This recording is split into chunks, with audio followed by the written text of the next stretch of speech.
Mic check, mic check, mic check. What's going on, people? Hey, we're going to get it in a little bit. You see the title. We'll run around with this. We're going to get off with our start, a little entertainment. We're going to drive down the street with social media.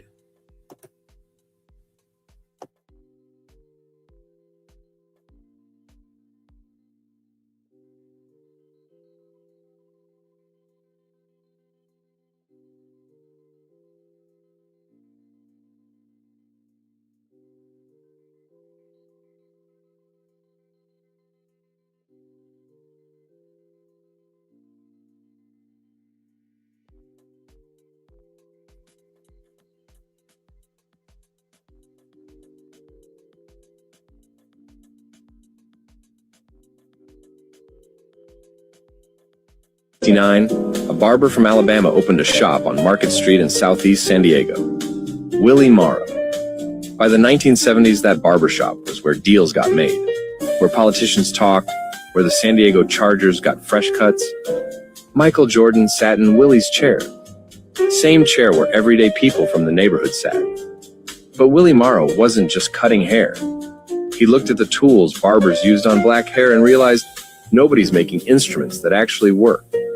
So he invented the Afro pick, the one with the fist on the handle. He called it the Ease Tease, Easy Tease. Put a 10-foot tall Afro pick outside his shop. He pioneered the California curl, the hairstyle that became the Jerry curl. Taught himself chemistry, created his own hair care line.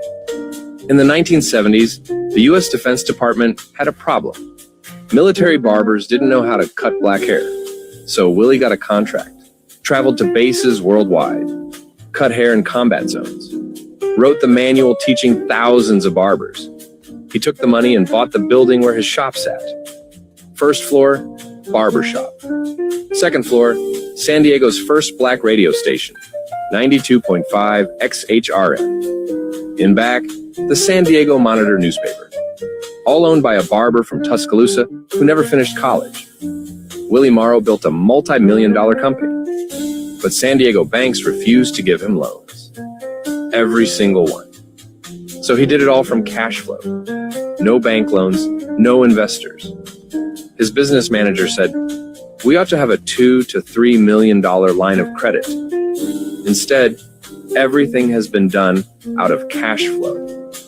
People came to Willie's shop to ask how to buy a house, get a loan, start a business. Because he'd done it without the system's help. Chargers player Ernie Barnes painted his barbershop, captured the energy, the community, the life. Willie died in 2022 at 82. In 2025, the city renamed a street after him, Willie L. Morrow Way. His daughter still runs the company. The Afro pick he invented, still sold today. That 10-foot Afro pick outside his shop wasn't just advertising. It was a statement. We're here, we're building, and we're doing it ourselves.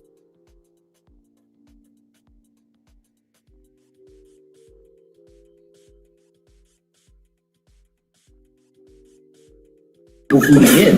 What you say, Ryan? I ain't never eat white people food again.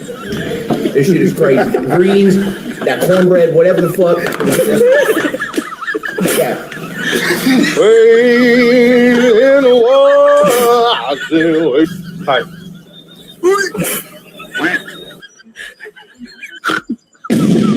Well, I can call my mama and cuss her ass out. So then what seasoning tastes like? God damn! No. The spiciness. The sauce, the cheese, the coleslaw, the pickles. I don't even like pickles.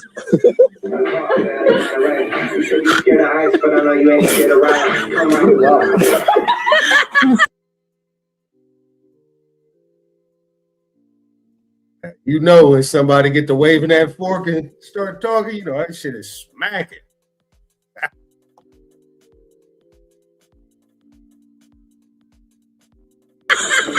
That's good.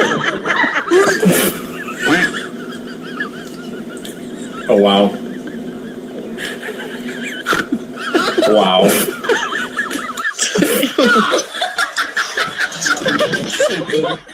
You're eating with white people food again. What'd you say, Ryan? I ain't never. Whoa. I know you're from where you're from. We're foreign. Well, we don't know what we're doing. Stop with the knives. No, you don't need a knife? No, you pull it apart with your hand. And listen, hold up. And you take your fingers and you lift that up and you eat it. Okay. Not with a fork. Okay. Absolutely. Okay. Sorry. Enjoy holding your food and eat it like that. I love eating with hands. Okay. All right. Thank you so much. Yes. Okay. No. I'm sorry I let it get that far. No. Our mistake completely. We're not used to meat being soft enough to just rip it apart without a knife. Okay. I mean, that's not normal. Right, cheers. Cheers to the best ribs in America.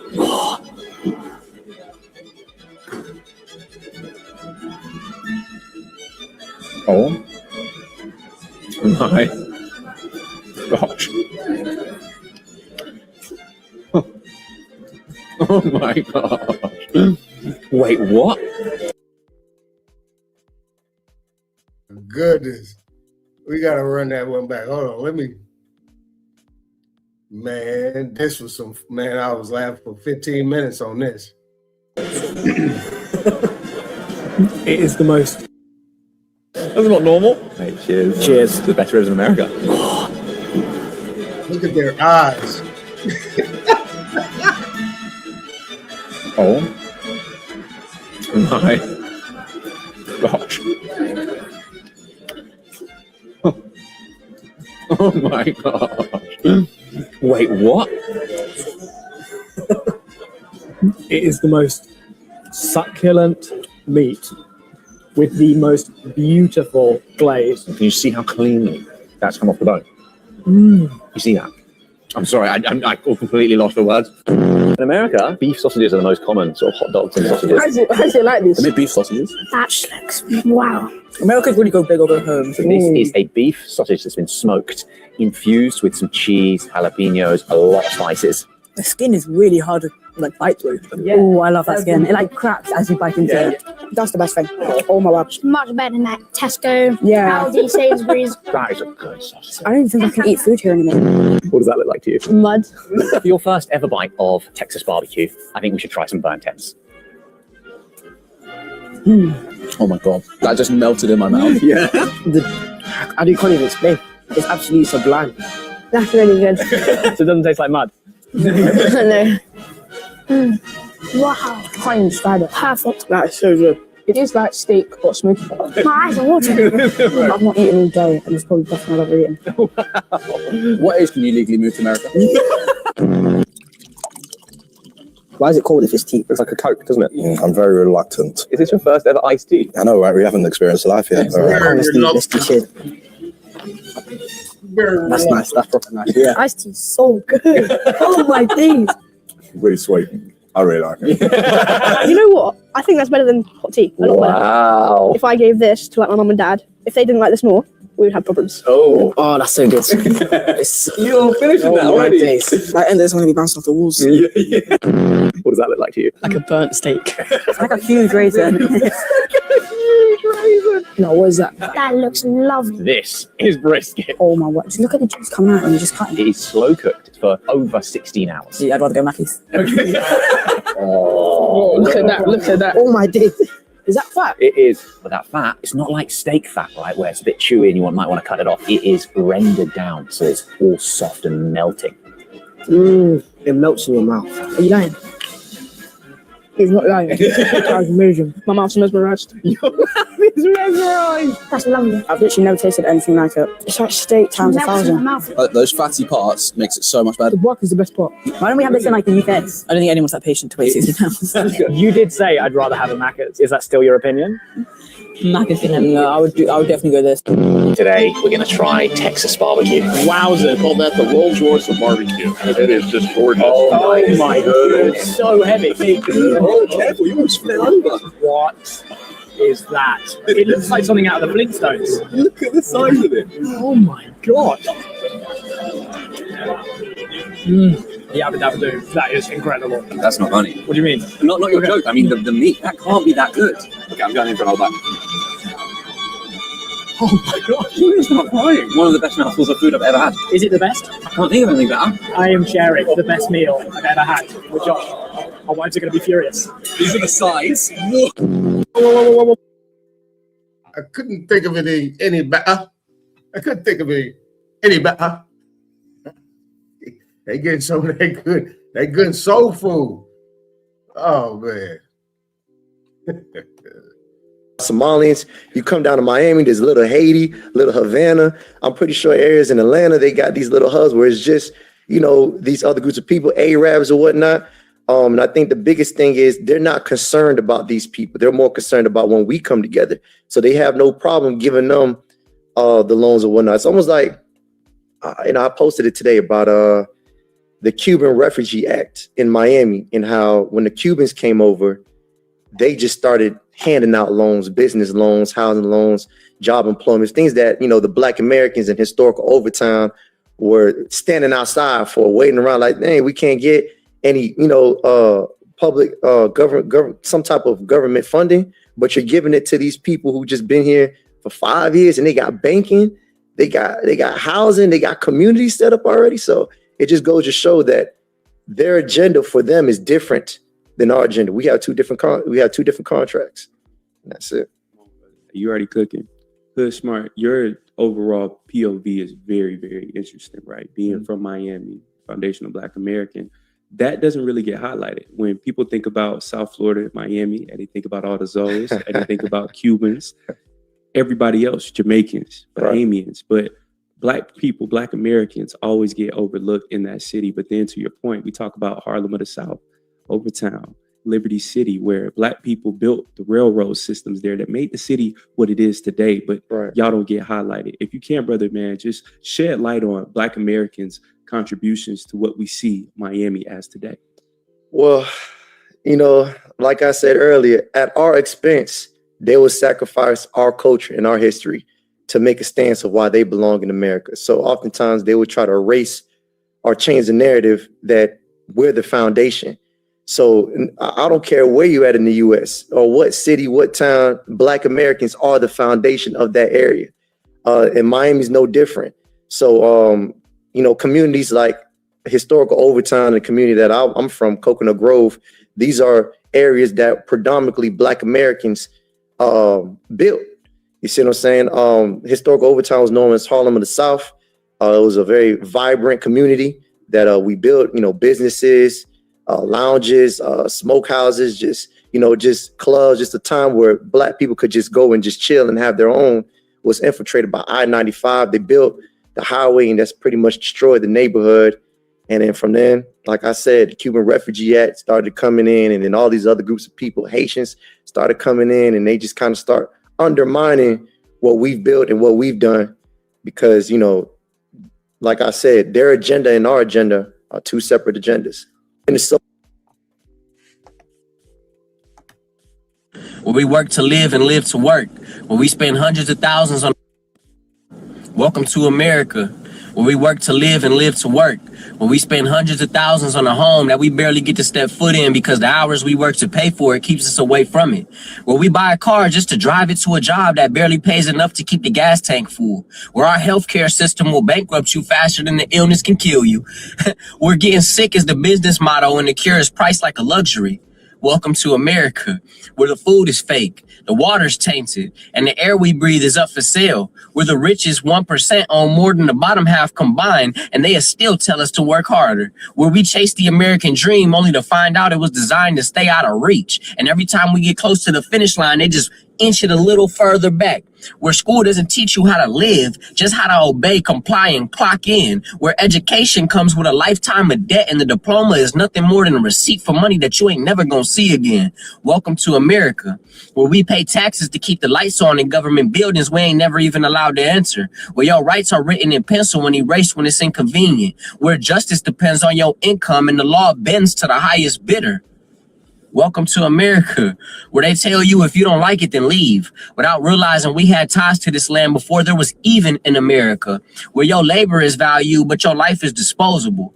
Welcome to America. where mental health is a crisis, but therapy is a luxury that most can't even afford, where they sell you fast fashion, fast food, and the fast entertainment to keep you distracted from the slow theft of your soul and your spirit, where the news is scripted, the truth is filtered, and history is rewritten to protect the guilty. Welcome to America, where the people who run this country don't live like the people who keep it running. Welcome to America, where survival is success, where we've been trained to call this living, but in reality, we barely breathing. Welcome to America. Welcome to America, where we work to live and live to work, where we spend hundreds of thousands. All right, it's Black History Month, so let's deal with a little bit of Black history. So I know what you're thinking. You say, well, if we're going to talk about Black History Month, then why you got a picture of a white woman in your background? Well, pay attention to me. The Oxford Illustrated History of Medieval Europe by George Holmes. Now, I'm going to show you on the inside of this book that your enemies know exactly who you are and they know exactly what God calls you. And it ain't African American. Let me show you. Now, inside this book right here, we have the prophet Daniel, the prophet OC, which is Hosea. And then we got other prophets right here, right? King David over there to the right. And look what color they all are, brothers and sisters. This is stained glass. All right, this is stained glass. And notice, let's read the bottom real quick. It says the remarkable windows at Augsburg Cathedral date from about 1100 and depict the prophets Daniel, Hosea, Jonah, together with King David. They survived from a cycle of 22 figures portraying the heavenly Jerusalem. Wait a minute. You didn't think that you was heavenly. You didn't think black folks was heavenly. But guess what? They know it. And guess where that comes from? This book right here. And guess what? If you saw this book in a bookstore, you probably never even pick it up. If you saw it in the library, you say, oh, that's talking about white history. I ain't got no time. It's Black History Month. I'm going to waltz right past it. Those are the books that show you the real truth. Now, this is a picture of King David, a depiction of King David. We saw one in that other book, the dictionary. And then now we're looking right here at King David in 1534. This is in the Church of Gabriel. Now, listen, of the Archbishop Gabriel. What you're not understanding, brothers and sisters, is you are greater than they've ever told you. Your history is in the Bible. They had to disconnect you from it so you wouldn't know the truth. Now, notice what kind of hair David has. Now, remember, Jesus Christ is a descendant of King David. David's dark skin, beautiful brown skin. Look at that up there. Woolly textured hair, big old woolly beard. This is your history. Inside this book, the Clarendon Dictionary, listen what it says. It's said by William Hand Brown. Listen what it says. Wool. The definition of wool, the soft curled hair of sheep and other animals, closely curled hair of Negroes. That's why they say, oh, don't teach that Jesus had woolly hair. Oh, it don't matter what kind of hair he had. Oh, that don't show his hair. Oh, yes, it does. Revelation 1:14 shows his hair. Daniel chapter 7 verse 9 shows his father's hair. And Christ said, if you have seen me, you have seen the Father. It's time to wake up.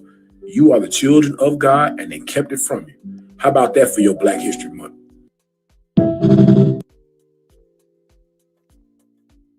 Man, get in here, get in there, get in there. I've always heard that they switched the maps. But nah, that's what they did that too, and took it over to Africa and all that. But what they did is they erased the maps. So this is going to be a 3-part series on maps that originated from North and South America or the Western Hemisphere, and they erased that like a screwdriver or a pencil, and then took it over there. So let's start with this map. This map say Ethiopia, right? It says Ethiopia, right? That they so-called took over there, right? Let's continue. America was called India Nova, right? They erased it and took it over there. But let's continue. This map of Brazil right here, literally of 1637, before the immigrants even had no idea of what the word Africa is. And this is part of this map. You see the word Africa? Africa, right here, right? Let's continue. And here go the description.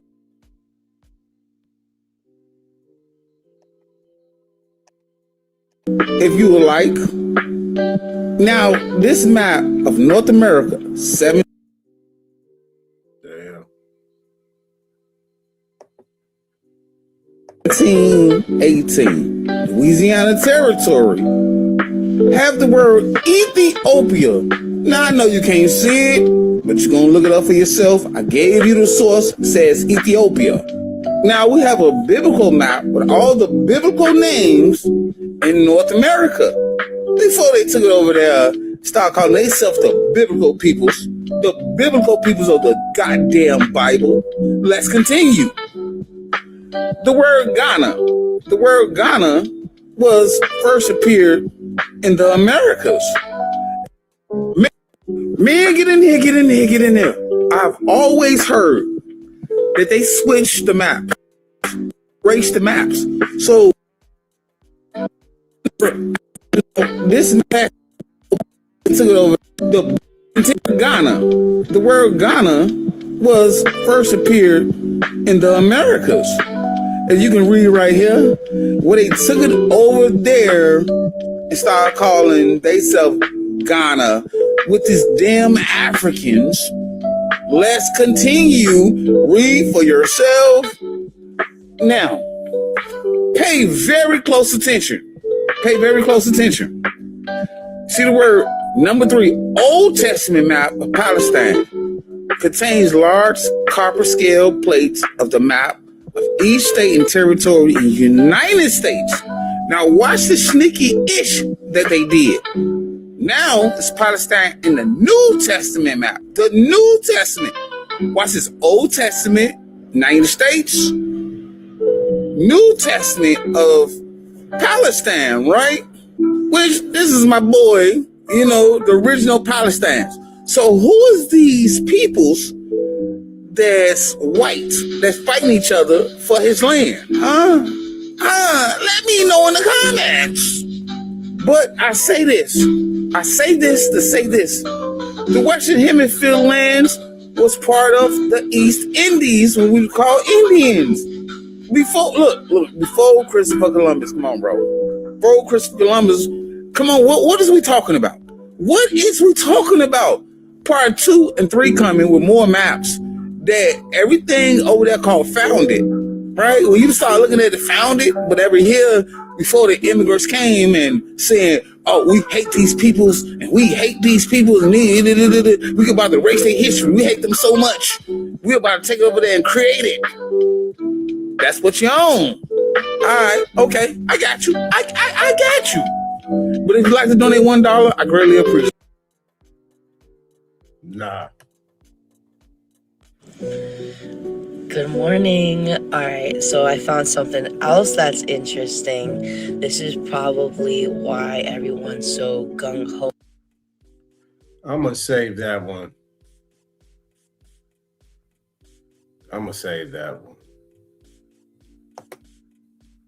The Supreme Court just deleted the interest balancing test, meaning the government can no longer restrict your rights just because they claim it makes society safer. Welcome to Shall. I'm going to say that one too. We got some breaking news because Ghetto.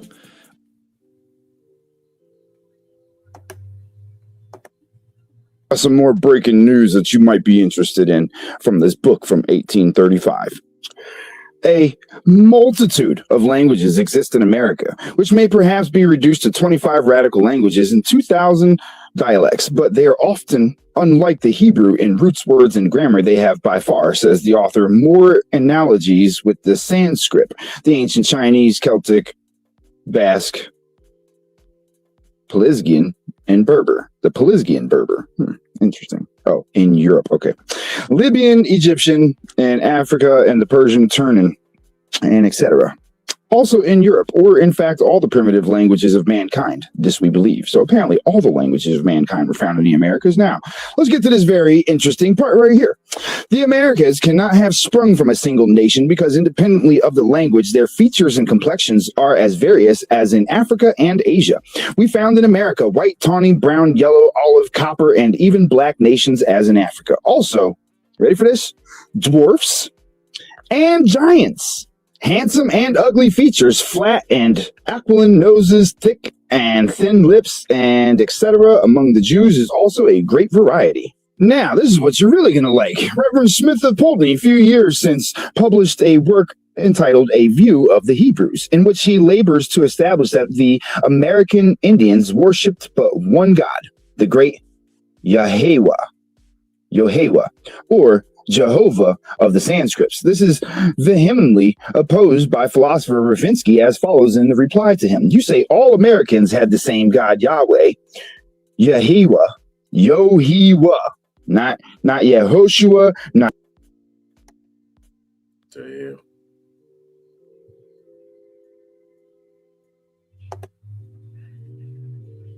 Yeshua, not Yahweh, none of that. Yehovah.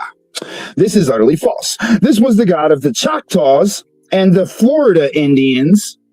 Many other tribes had triple gods, or trimurtis, as in Hindustan, having names nearly Sanskrit, but neither does this disprove that some of these tribes are of Jewish origin. Polytheism, a plurality of gods, idolatry, and a complex mythology prevailed among all the most civilized nations of this country. Give me a second. You guys heard that, right? I'm trying to get this other thing up because I'm trying to remember this other book. What was this other book? Trying to get this other book up.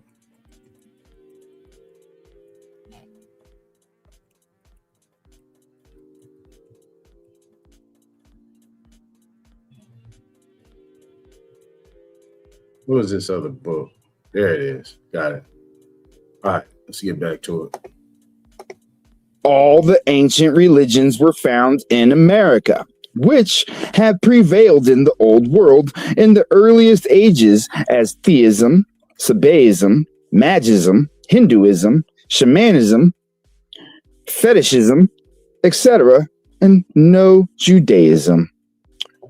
All the civilized Americans had a priesthood or priestly castle, and so had the Hindus, Egyptians, Persians, Celts, and Ethiopians.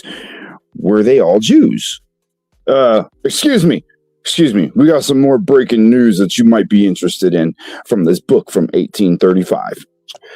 A multitude of languages exist in America, which may perhaps be reduced to 25 radical languages and 2,000 dialects, but they are often, unlike the Hebrew in roots, words, and grammar, they have by far, says the author, more analogies with the Sanskrit, the ancient Chinese, Celtic, Basque, Pelasgian, and Berber. The Pelasgian Berber. Interesting. Oh, in Europe. Okay. Libyan, Egyptian, and Africa, and the Persian Turnan, and etc. Also in Europe, or in fact, all the primitive languages of mankind. This we believe. So apparently all the languages of mankind were found in the Americas. Now, let's get to this. All right, we start. So, James Adair.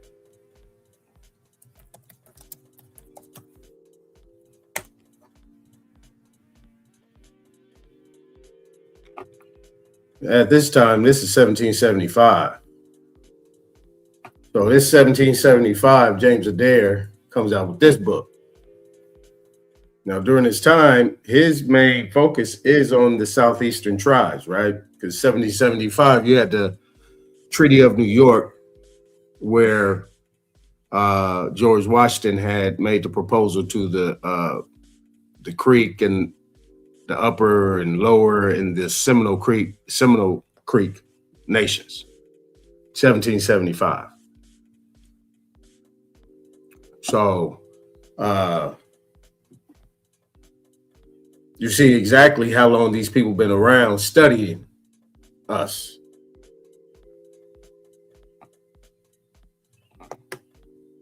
Let's go to Democrat Jasmine Crockett is in some big trouble. This woman got some breaking news because the ghetto Democrat Jasmine Crockett is in some big trouble. This woman then stole money from elderly people, then pretty much stole over $870,000.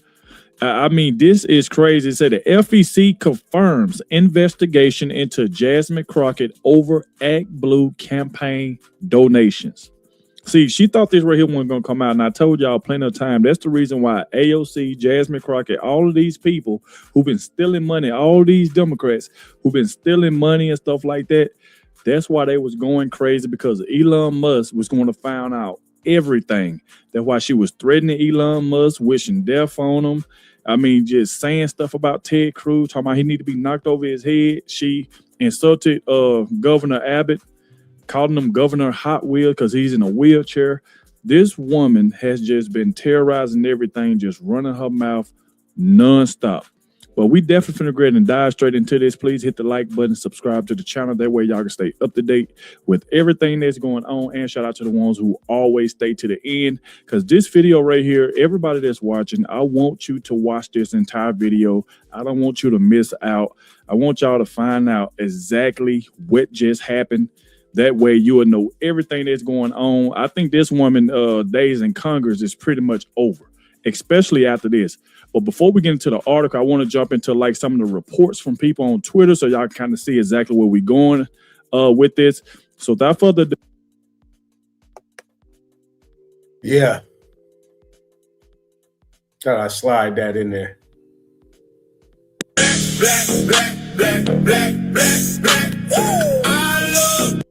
Now don't worry about the black. Don't worry about that. You're dealing with inventions.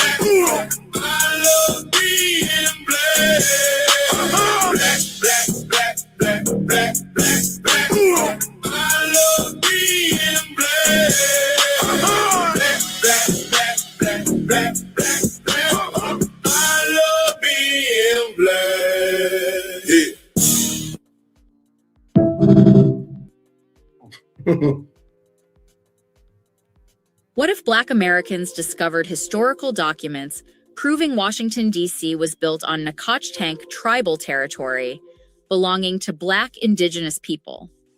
This would make them the legal owners of America's capital city. The White House, Capitol Building, and Pentagon would suddenly fall under Black indigenous sovereignty. The federal government would become tenants, forced to pay rent or face eviction. Supreme Court decisions would require approval from Black tribal councils before taking effect. Federal agencies would operate under indigenous jurisdiction, not American law. Diplomatic immunity would protect Black tribal members from all federal law enforcement. This would create the most powerful indigenous nation in world history overnight. They could control American foreign policy and federal spending with complete authority. International law would recognize their sovereignty over the seat of American power. The entire United States government system would require complete reconstruction under Black indigenous constitutional authority. One land reclamation would transform the most powerful nation on earth. Indigenous law would govern the former rulers. What if Black Americans discovered historical documents proving Washington, D.C. was built on Nacotchtank? You heard that, right? Tribal territory belonging to Black indigenous people. This would make them the legal owners of America's capital city. And we're going to hear this last part again. Focus on the last part. The White House, Capitol Building, and Pentagon would suddenly fall under Black indigenous sovereignty. The federal government would become tenants, forced to pay rent or face eviction. Supreme Court decisions would require approval from Black tribal councils before. You guys listening? Are you listening? You got to hear this closely. Says Supreme Court rule said they had to get tribal council permission to do things. All right.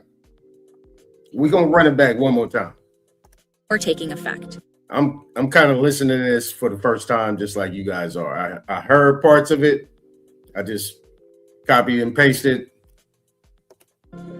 Federal agencies would operate under indigenous jurisdiction, not American law.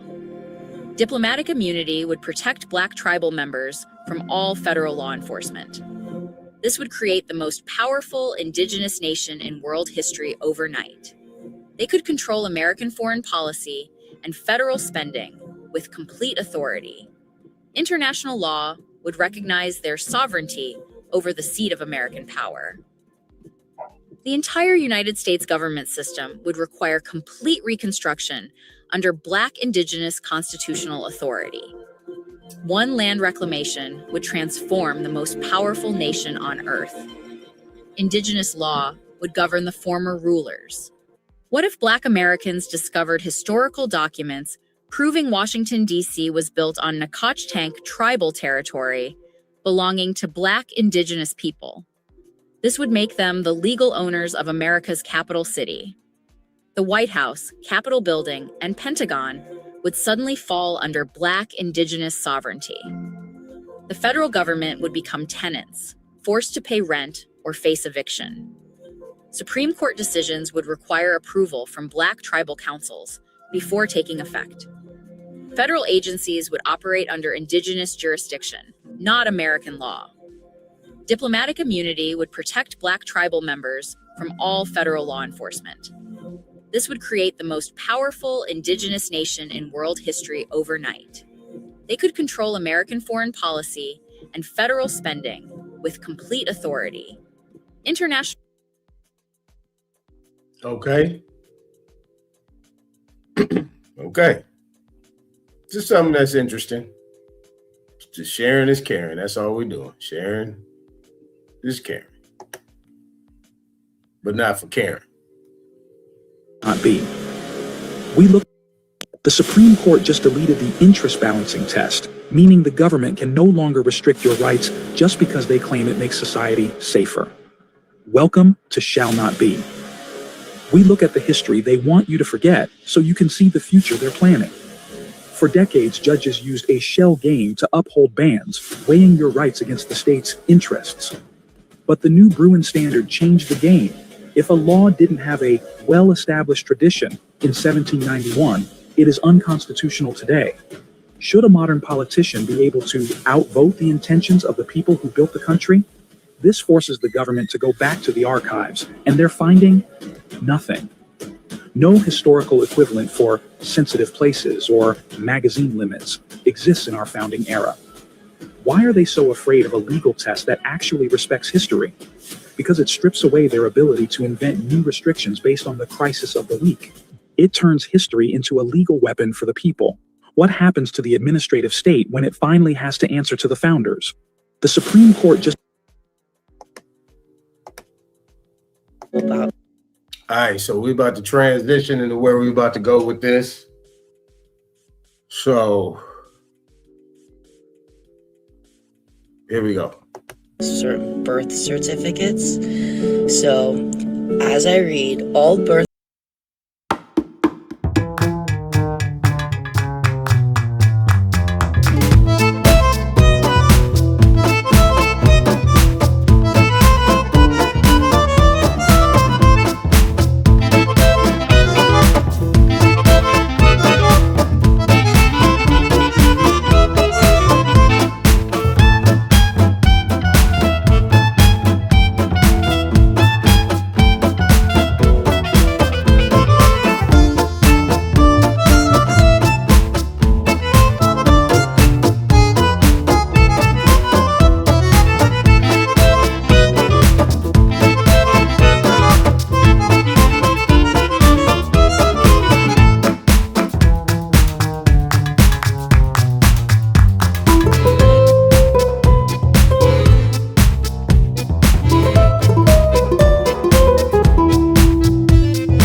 trust. Okay. So No, that's not why it's important to create a trust. What she read is there's already a trust created.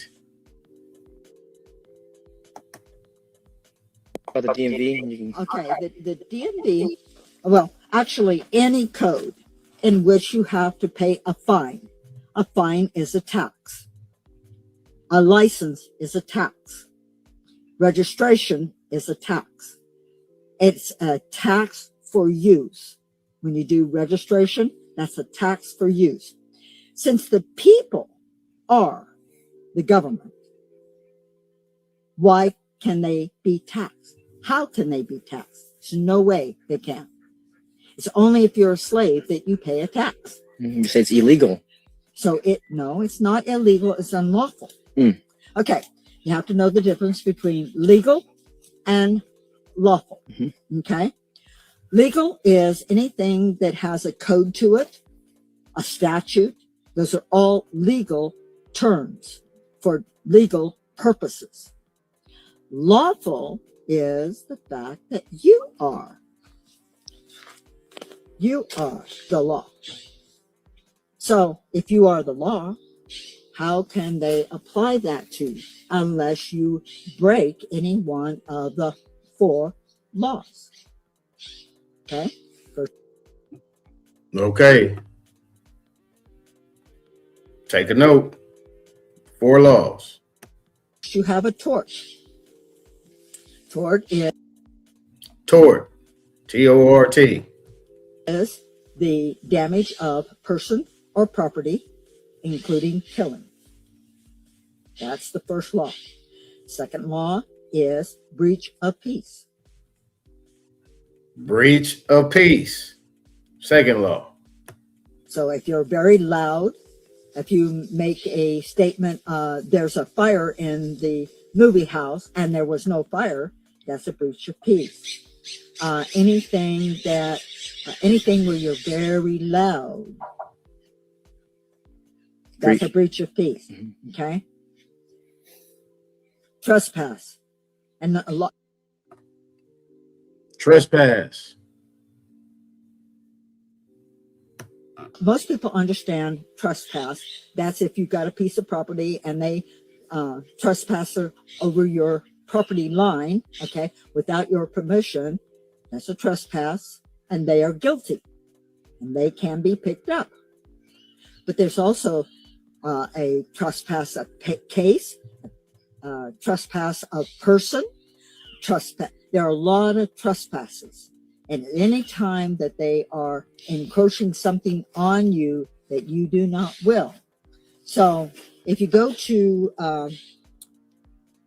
Penal Code 147, it says that they can only arrest you if you give them permission or detain you. Really? There are 2 other ones, but you guys need to look up 147 because it is very specific and it's in my paperwork. So eventually I will send you the paperwork. We'll put the paperwork here once we get it. Yeah. Okay.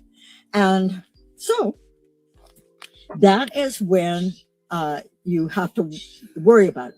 Okay, now we'll go to the last one. The last law you got, okay, is contract law. Because contract law.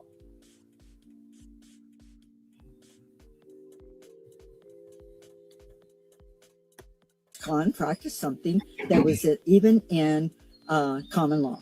Okay, so if you breach a contract, you have violated the law. Okay, so let's see your driver's license. What is your driver's license? It's a contract with the state on the use of your vehicle. But not everybody has a vehicle. Hill versus U.S., and that's in my paperwork. It says, just as in Arthur versus Morgan, where the carriage was a I can't remember the term, but it couldn't be taxed, and this was the purpose of Arthur versus Morgan. They can't be. So if they can't be taxed if they're not operating for gain, we'll just use that one. Be taxed. So if there's a tax, registration, licensing, things like that, okay, then it can't be taxed. Then Hill says the automobile is the same as the carriage in Arthur versus Morgan. And that's in my paperwork, okay? And I did my own research. All right, so see, this is what they would call sovereign citizens, right? Because they're citizens under the United States government. And I think Nadi had put up that one article in, I think it's the House Joint Resolution, whatever, where they have a Sovereign Citizens Day. So, but these Sovereign Citizens Day is for these naturalized citizens who are considered to be United States nationals. So the United States citizen is also a United States national. But all United States nationals, well, all United States nationals are United States citizens, but all United States citizens aren't U.S. nationals. So there you go. But there we go.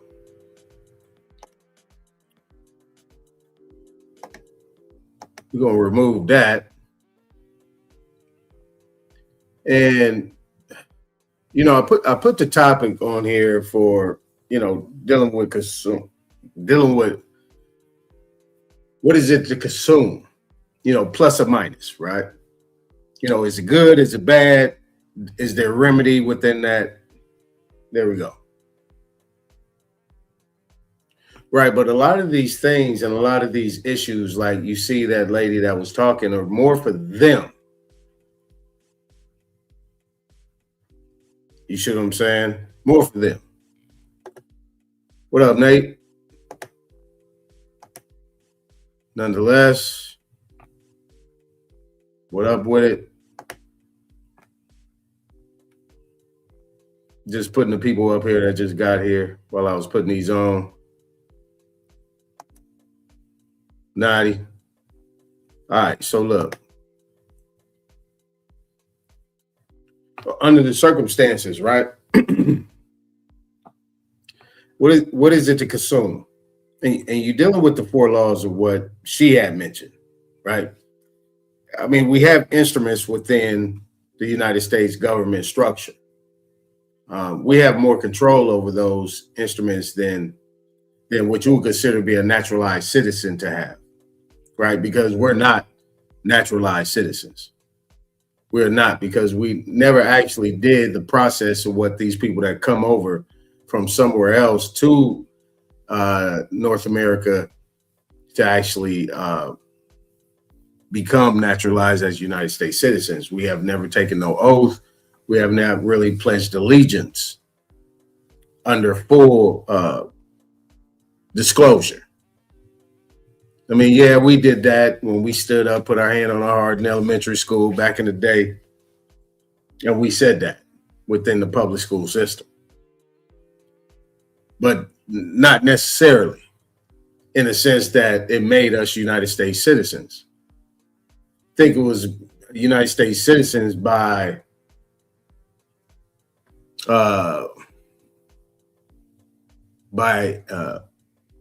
participation, acquiescence of some sort, you know, but it never falls on the it never falls on the child, if I can use that word. Never really falls on the it never falls on the child. Why? Because the child is not of the age of the majority in order to make their own decisions.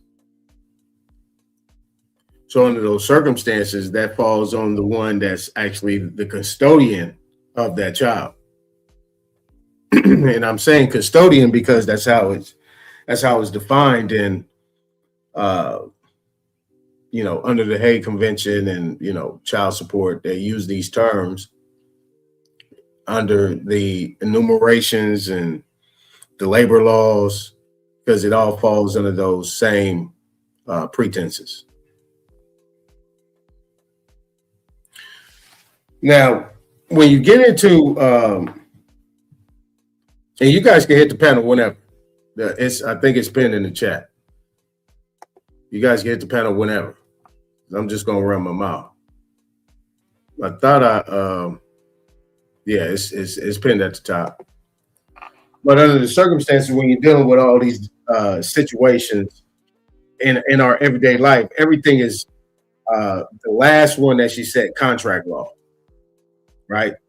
Those other ones fall under common law or universal law or natural law, trespass, all these different type of things. Now, I have an audio where this guy had actually did this back in like 2007, 2008. He was being interviewed, and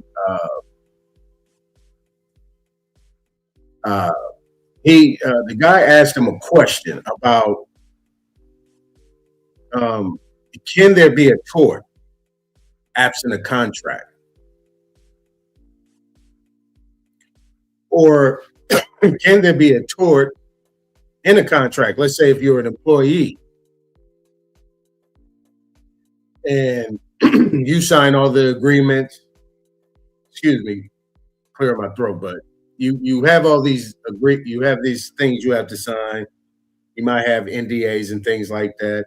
He said, well, is there a tort, with you as an employee? He said, no. He said, because there's a contract that you signed. It's one of that contract, you cannot commit a tort in that situation. Now, if you understand what a tort is something that's being done under those other three things that she had mentioned, right?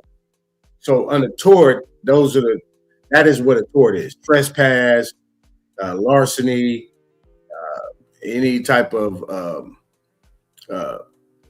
just like Nate was saying, something like, you playing your music too loud, you're making a lot of noise, you make some type of frivolous claim, that could be a tort. On top of that, you also have under the Uniform Bonding Code, you have libel, you have malicious intent, malfeasance, malpractice. All those different things can be considered torts. Now, torts run both ways. When you run a tort, you're dealing with criminal violations and you're actually dealing with civil violations. And so you guys know, when it's a civil violation, it's nothing that can be done outside of you getting you have whoever you make the claim against have to pay. You know what I'm saying? They got to pay. They might lose their license, so on and so forth. If it gets to a certain point where it's that bad, they might be able to get some. They might get some time.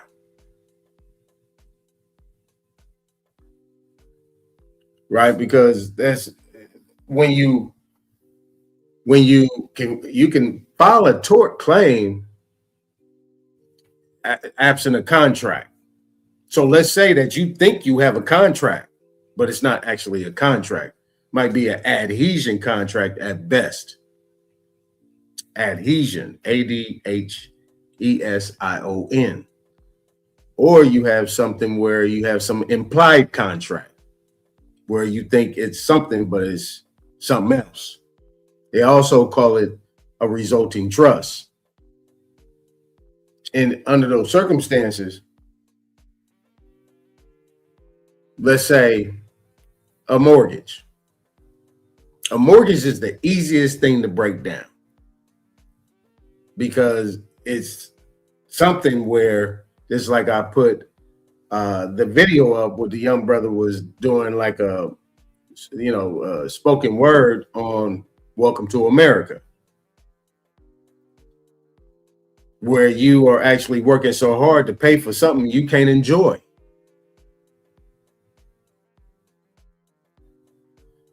So you have a indentured contract.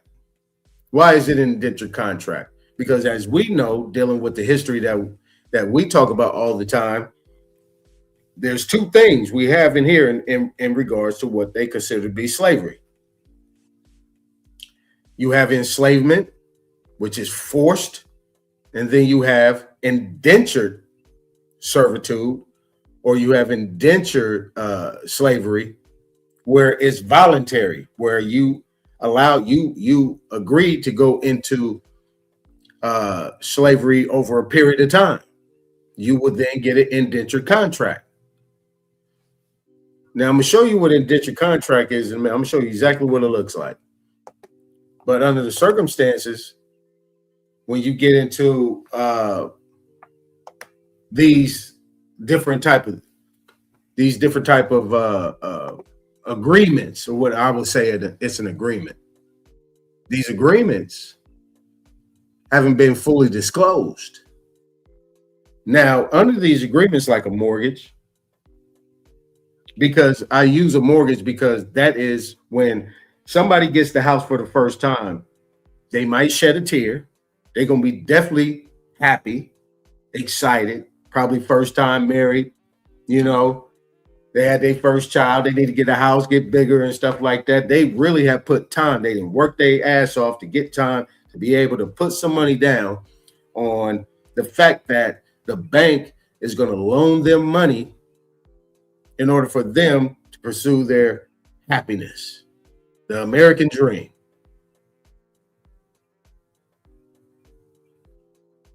So under that circumstance, the family, the wife, the husband, or if it's just a single, let's just deal with the wife and husband, the new family, are going into this as if this is what's supposed to be done because it's advertised like that, right? It is marketed and advertised that you are going to get this house and you have the potential to get this house. And we are the ones, we, the bank, are the ones that can make that happen for you. We got all the money.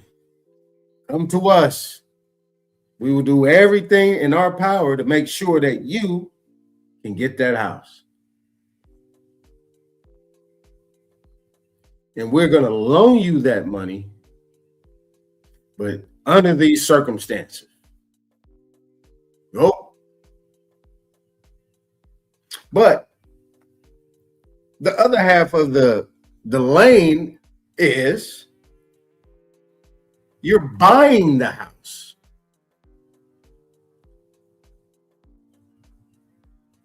The key word, buying the house. Okay. Now take this in consideration. Lay these things out. Under buying a house, that means that somebody has a house for $300,000. Let's do a small number, $100,000. Keep the math good. $100,000, the house is for sale. This is the seller. This is the current owner selling his or her or their house for $100,000. So that means once everything is done, $100,000 is going into their bank or in their hand, depending on how you're getting it done. Listen to me closely. I want you to stay common sense with this. The owner is getting $100,000 deposited in their bank, or they're getting a cashier's money order or a bank check being cut in their name. And anybody that's bought a house, when it's done, whether they say escrow is closed. Now, but you got an issue here.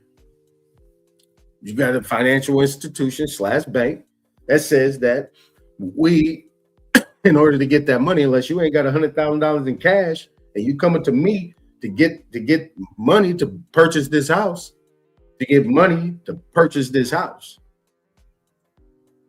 you need to do a couple things in order for us to approve that.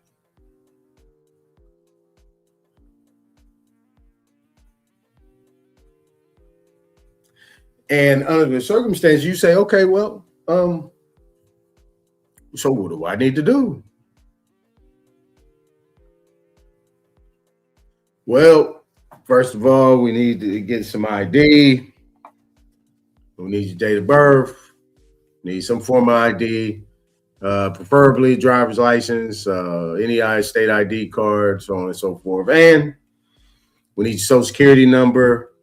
And, you know, for purposes, we need to run your credit report. And then, you know, in order to get that done, you got to have the proper, you know, credit profile, or what they would call credibility.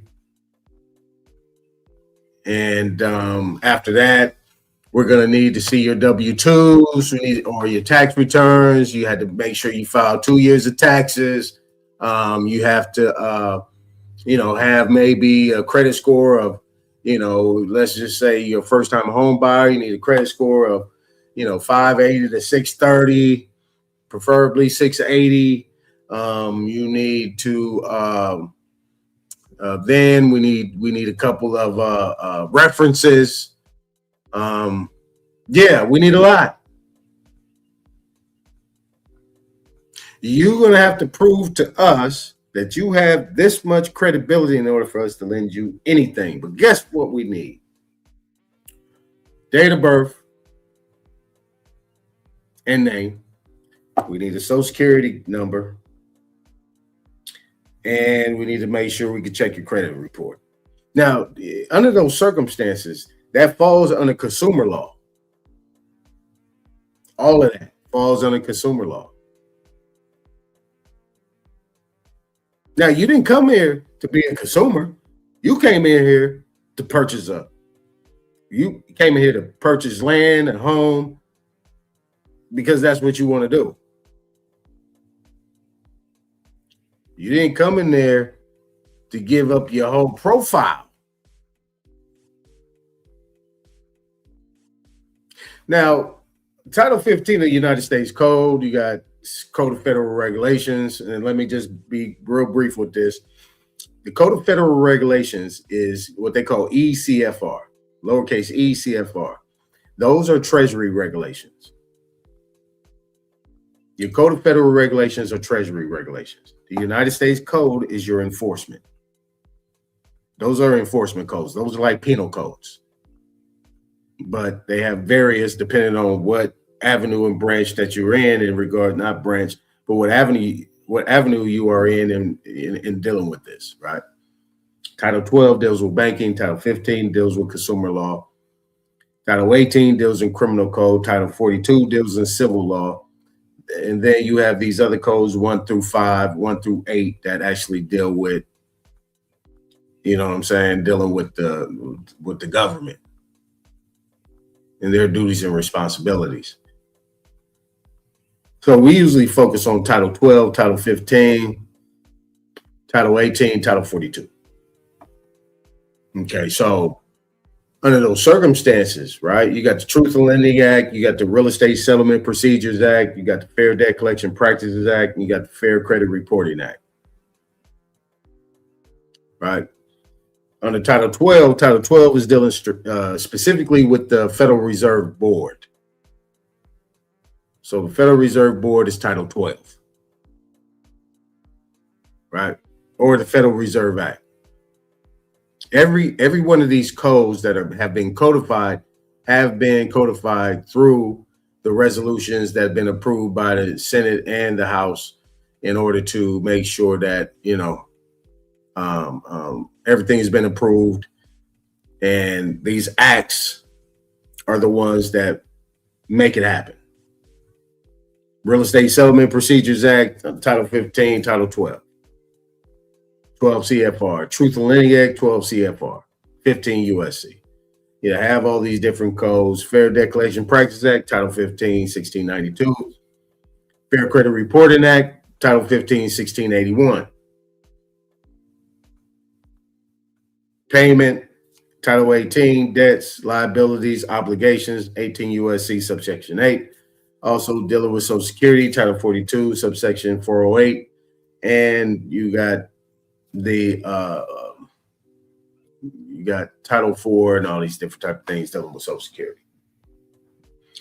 Now, under the okay, so with all that being said, when you're dealing with a house and you're dealing with the information that you are to provide to them, they've already violated the first thing, that is the right to privacy. Right? Privacy. There's a problem with that. But nobody asks questions because they think that everything that is what they're being told is actually the law. But they never see anything in writing showing what the law is. But as long as you don't ask, then we keep going. It's the same thing if somebody says, if a quote unquote law enforcement agent come and holler at you and ask for your ID and registration, you say, well, I don't feel comfortable you giving me my private information. What if I don't give it to you? Well, I'm gonna take you to jail. Well, that's duress and coercion. That's threat, duress, and coercion. Under the circumstances, if somebody says, well, if mommy and daddy and husband and wife say we don't feel comfortable giving you our ID and our social security number, we don't know you that well. Why we have to give this to you? Well, if you don't give it to me, guess what? You don't get the loan.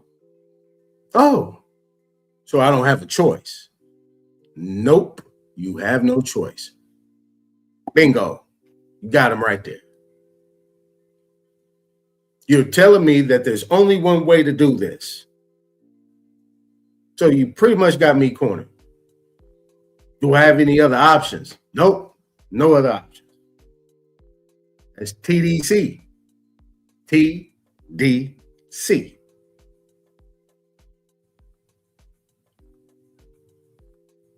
Now, the understanding of what consumer law is about, right? Consumer law deals with natural persons, right? As we know in Article 1, Section 2, Clause 3, it only deals with persons. That person is something that has been implemented in order for whatever type of transaction, every type of dealings that the United States wants to deal with their members. Those members / citizens / U.S. nationals. But if we're to know these consumer rights and we ask the right questions, then we actually can get something majorly accomplished. Under the circumstances, then the onus goes back on them. You claim back your authority. Then as I showed on the other ones, right? Donor, donee, right? Settlor, trustor, grantor. Those people that initiate the trust, give power to do something, because actually when you look at it, you can go to your state website where I told you to look up these charter banks. These charter banks those are ones you're supposed to be going to in order to do your financing or your agreements or your trust agreements and your power of appointments with them, because they're held under state charter. They have to follow the rules. any national association or some type of federal type bank, they pretty much all based out there, allegedly. That's from what I know, is they're based out there in Delaware. They in Delaware, Nevada, New Jersey, Florida. They in these places where there's leeway, or Wyoming as well. You see, because they can avoid a lot of the tax rules.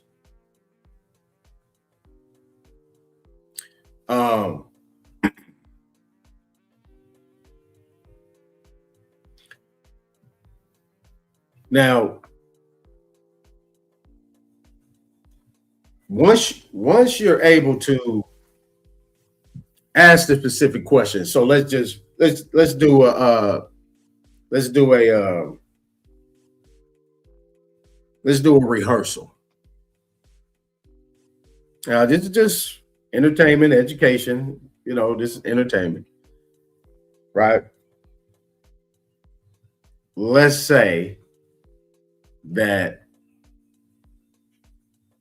we have somebody. I come into the bank, right? You know, I'm playing both ends of the spectrum. I say, okay, look, listen. I'm coming in here. I'm coming in with my wife. I want to get a loan. I want to buy a house. And you come in here and I talk to them. They say, okay, we go through the same thing, need license, ID, so on and so forth. And I say, well, you know, I really don't feel comfortable. That's private information based on my understanding. Is there any way that we can make this happen without me giving up my private information? They say, well, as we normally do it, we don't do it no other way. In order for us to do that, okay, so why do you need this information? We need this information for identity purposes. Okay, so if you just need it for identity purpose, if I show you a form of ID or what you consider to be identification, and I got a witness right here that can actually witness to who I am, right? Whatever necessary, I'll bring a certified copy of my birth certificate. Some form of ID that has my face on it. Really, it's just something that has your face on it with your name. And your a copy of your social security number. Kind of like redacted, where you see the last four. And you say, is that good enough? Cool. If it's good enough, it's good enough.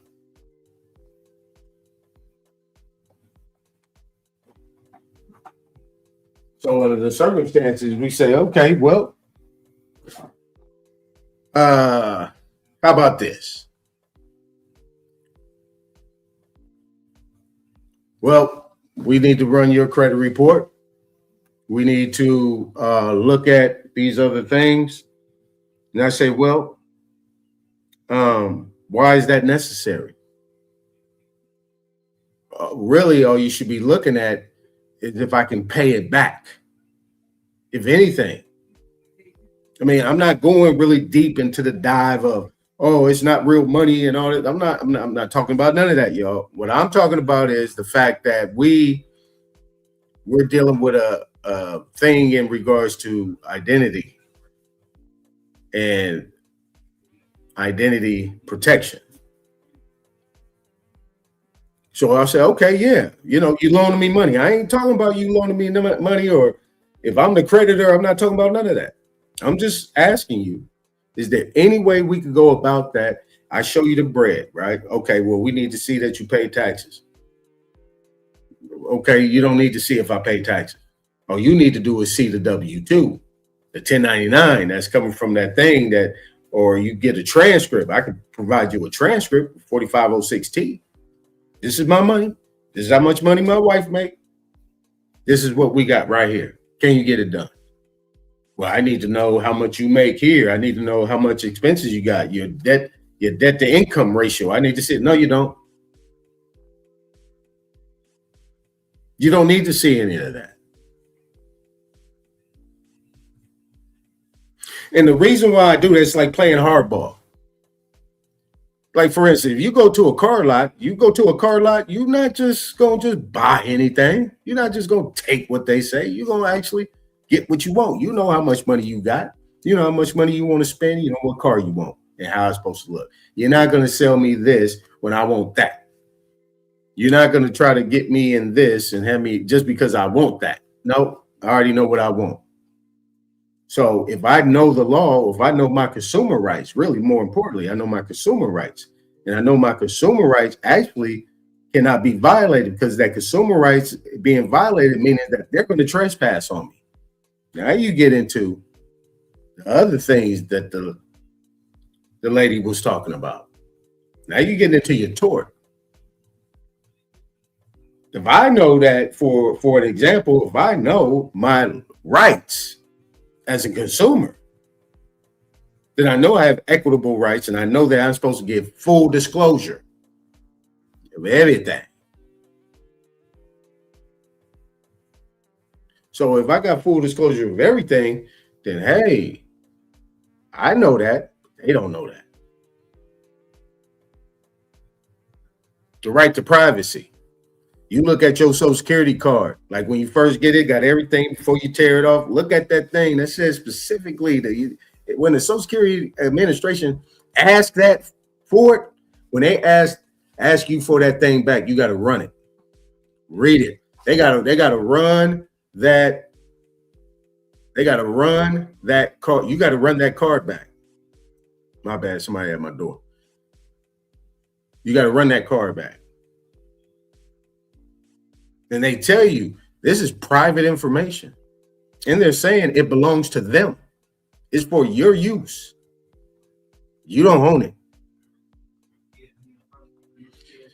So if you know that off the rip, right? You have these conversations with them back and forth. You already know you got them on. Really, you got them on all type of consumer violations. You just keep it to yourself. You say, okay, well, here's the thing. Here's what I'm gonna do. All right. Where's the application at? Give me all the documentation I need. I'm gonna take it back and I'm gonna send it back to my lawyer. I'm gonna go talk over this with my lawyer. Whether you got one or not. You take that, you go back and you look through the whole thing, do your research, take your time, because anytime you go in them places, they try to put a rush job on you. So you just take your time, take that, and they're gonna be like, well, where are you going? Home. Me and my wife gonna look this over with our lawyer. Make sure everything is straight, make sure all our rights are protected, and it's an even deal and something that we want to do. Now, that aside, when you go on these websites, right, you go to these state charter websites, they're going to actually give you approved banks in that state who are approved to service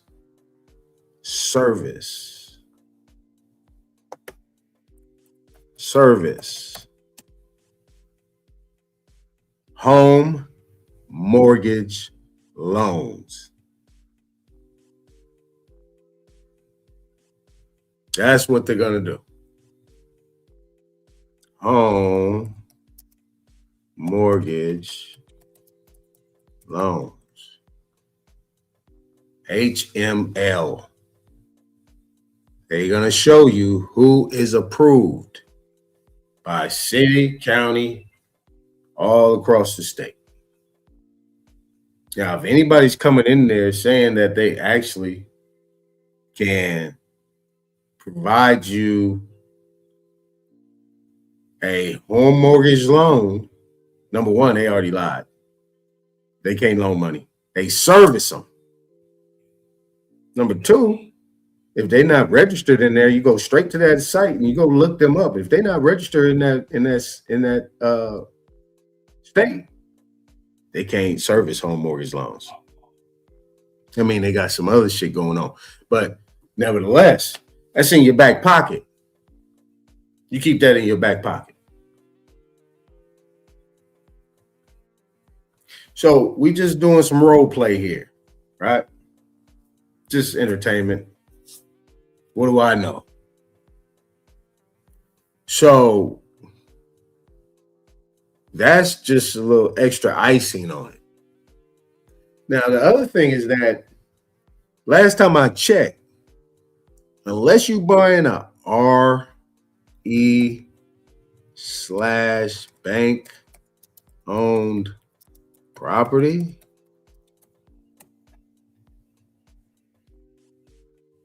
well, I spelled it wrong. Property.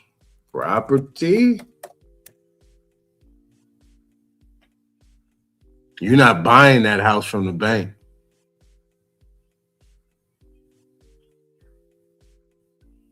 So if you're not buying that house from the bank, let's say you get to the point where you actually do what they say.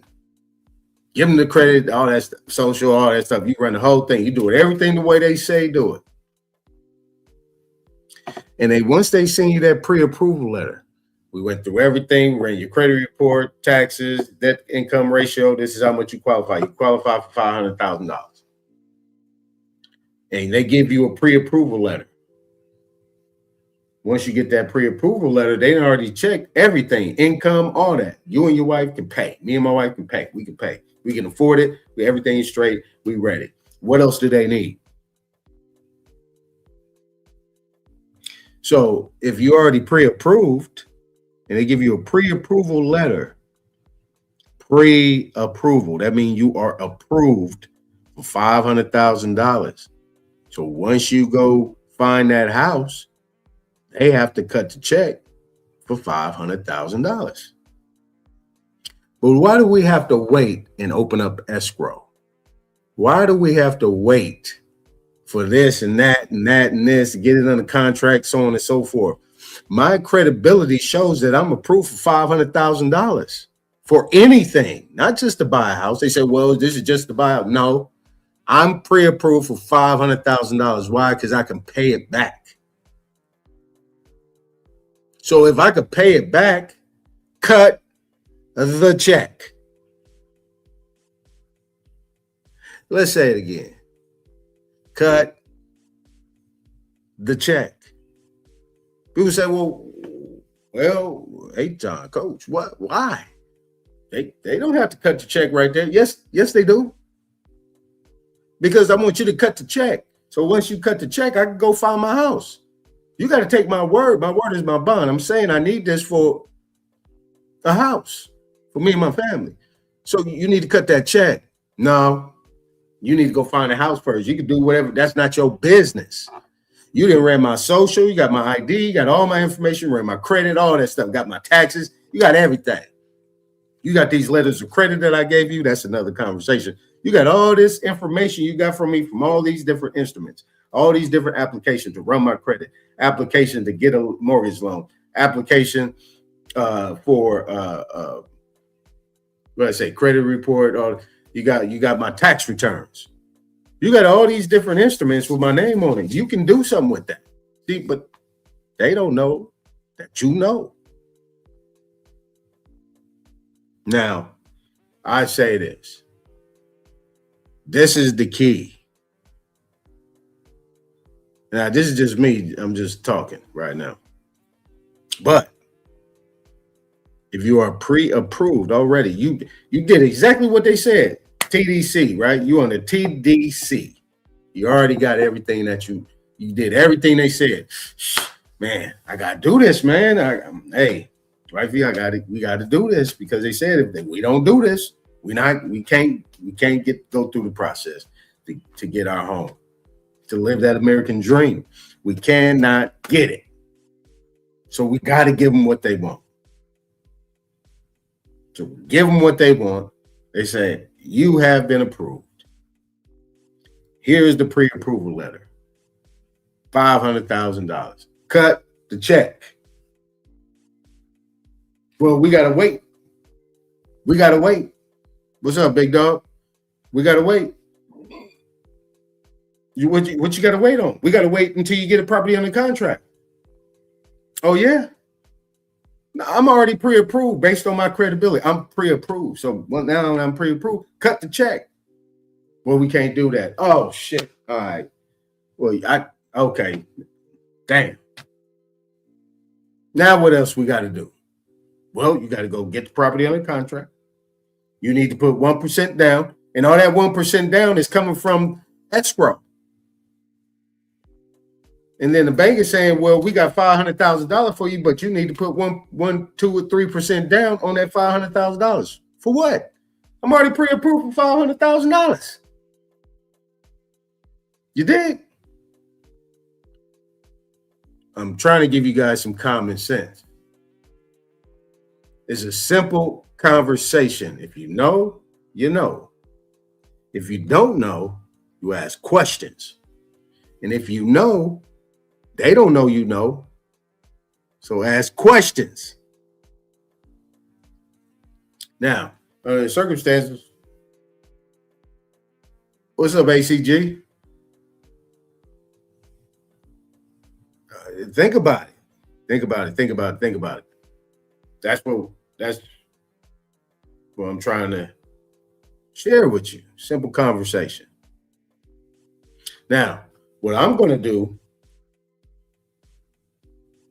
is we're going to take a quick break. The link is at the top pin. Hit the panel. I'm gonna give you guys like 2 or 3 minutes. Don't go nowhere. 2 or 3 minutes. We're gonna kick back, chill for a little bit. I want y'all to hit the panel on this.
Shout out to the brothers and sisters in the chat and that's gonna view this on the playback. What up, coach? Oh yeah, long live the casualties and comrades. It's on the floor.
Yo, what up? What up? What up? Hell yeah, man. See you coming hard and coming strong with the info, man. Some good shit, brother. All right, appreciate you. Yeah, no. Hey, you just gained me up on my consumer rights, man. Some goddamn Hispanics, you feel me, defamed me yesterday in Burger King, you feel me, didn't let me use the restroom. So let me study my 7 consumer rights right quick. I'm in the background. Right. So this is what I'm saying. Under the circumstances,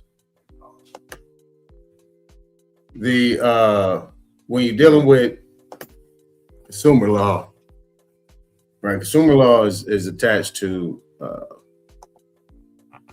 constitutional protected rights under the United States government. And like I said, you deal with a lot of different nuances. Gotcha. You deal with a lot of different nuances in dealing with a lot of different people. So I'm a California approved home mortgage loan servicers.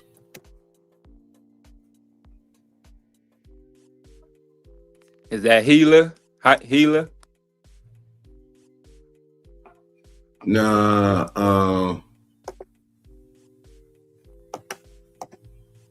no.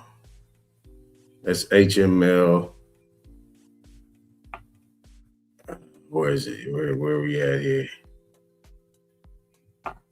It ain't even good. They ain't even giving me nothing right now. But man, it ain't even.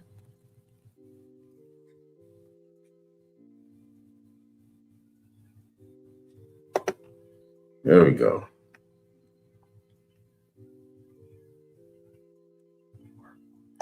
Ain't even giving it to me. Wow. Oh, there we go. I was about to say, fuck 12 and fair use, nigga. Yeah, I ain't doing none of that. You know how I'm coming, man. All right. I'm gonna be cool though. It's your shit. Yeah, be cool. Yeah, be cool, man. We ain't tripping off this shit. They can't get us out of our skeleton on this stuff. It's information. Ain't nothing. Shout out the ancestors. Right. So here you go. You and Cali, that's where you go. They got it. They operate differently. See what I'm saying? My man. That's where you go. Put it in the back. Whole different conversation, right? So we got the whole. So you go in there with that. You deal with that. You deal with that type of information. You have you know. When you do it, hit me up. I'll tell you what to do after that. I ain't gonna give you the what you do after that. But if you know that your consumer rights have been violated, right? Right.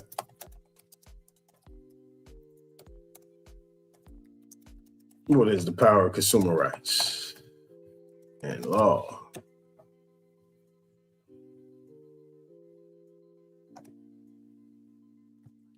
All right. So consumer rights and law empower individuals by ensuring safety, information, and fairness, allow them to hold businesses accountable for defective products, deceptive practices, and unfair contracts. You with me? Get back. Yep, I got you. But is this only in purchasing homes? Because I'm talking about I was in Burger King and I felt my consumer rights. I thought you said you was with me on this, right? Now I'm walking with you. Though. Let me read this again. Consumer rights and law empower individuals by ensuring safety, information and fairness, allowing them to hold businesses, and it say some businesses, accountable for defective products, deceptive practices, and unfair contracts. These laws, including the Fair Trade Commission Act and the Magnuson-Moss Warranty Act, enable legal redress such as refunds or compensation while fostering a transparent, safe marketplace. Across the board. Now, what a lot of people don't know, you can actually do this with rent, landlord, tenant. Can you drop this when you get a chance for me too, please? And if you can in the chat, I know some people will love it, you feel me? Drop what? This link right here, or this is just a regular search? Yeah, it's just a regular search. Okay, but this came from this. Let's check out. Hold on, let's pull it up. Boom.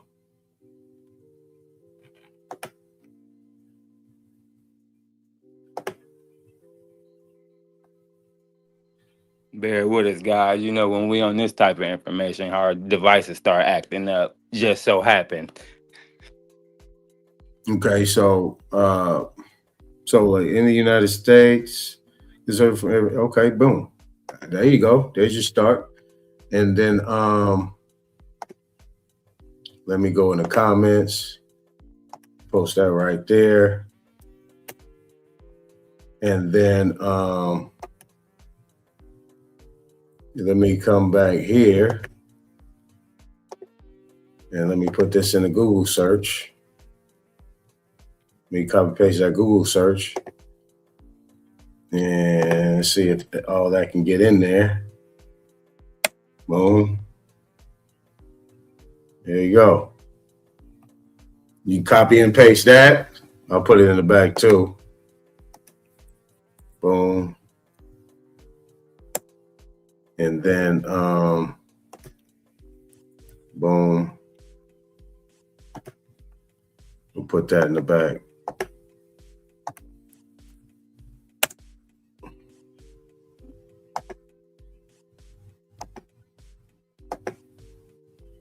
Let me get rid of these TikToks.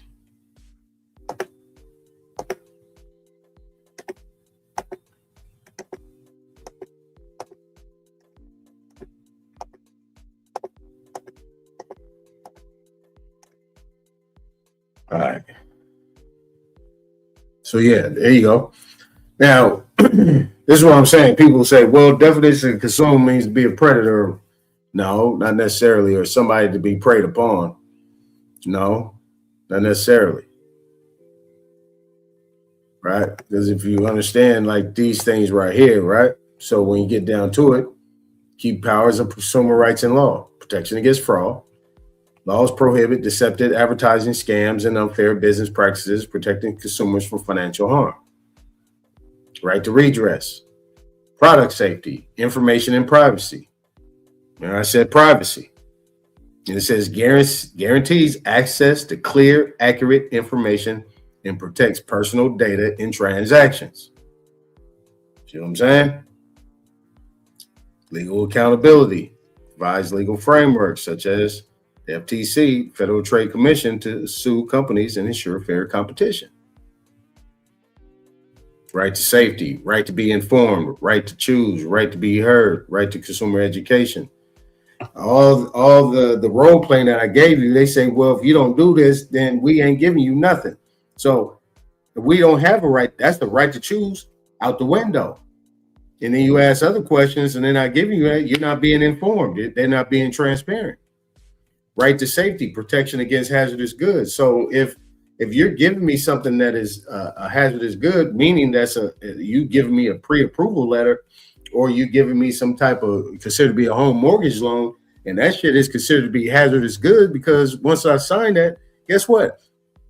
I didn't gave them permission to take my home that I so-called just paid for. And I got to pay interest on that money. All right. and right to consumer education. So even during that time, you young, you going to get that house for the first time, or you just buying a house at any type of age and you don't know nothing about that. They supposed to be educating you right there on the spot. Any question you ask, they supposed to be answering. They're supposed to tell you everything. Right? Now, I'm going to come back to that. Let's go to Chilla.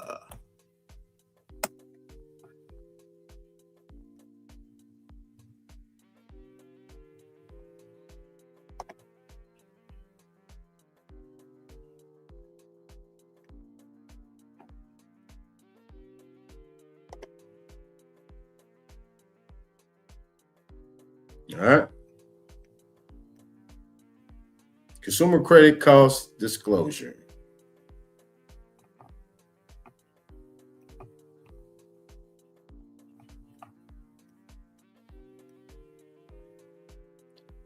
Form use of credit, 1601. We ain't gonna go too deep on it. Give me Truth in Lending Act.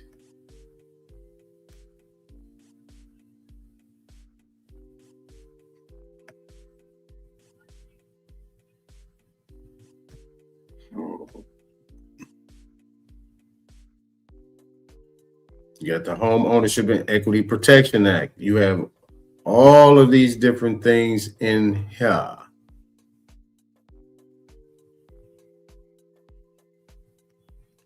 Now I'm gonna go to this right here. Let's go to the appendixes. Let's go to the appendixes.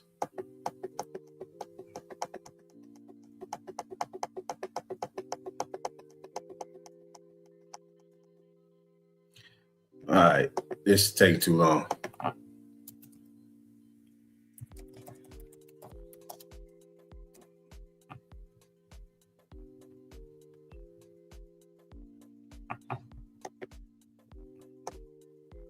Okay, 12 CFR. Remember what I told you what CFR is, right? It says it right here. Electronic Code of Federal Regulations. Title 12, Banks and Banking. Federal Reserve System. Remember, I told you that. So, you know I'm not lying to you. Okay, 12 CFR, Appendix H to Part 226, closed-end model forms and clauses.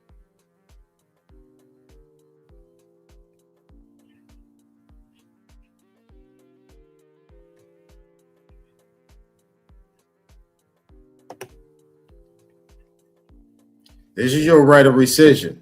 Title 12 CFR subsection 226.23. Right? Consumer's right to rescind in a credit transaction in which a security interest is in a credit transaction. If they ask you for your social security number to run your credit, it is a credit transaction. More importantly, it is a consumer credit transaction in which a security interest is or will be retained or acquired in a consumer's principal dwelling. Okay? Dwelling means a residential structure that contains 1 to 4 units. All right? Each consumer whose ownership interest is or will be subject to the security interest shall have the right to rescind the transaction except for transactions described in paragraph F of this section. Where is F?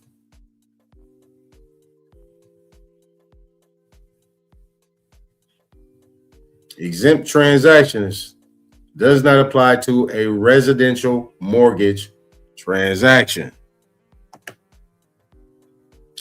A residential mortgage transaction means a transaction in which a mortgage, deed of trust, purchase money security interest arising under an installment sales contract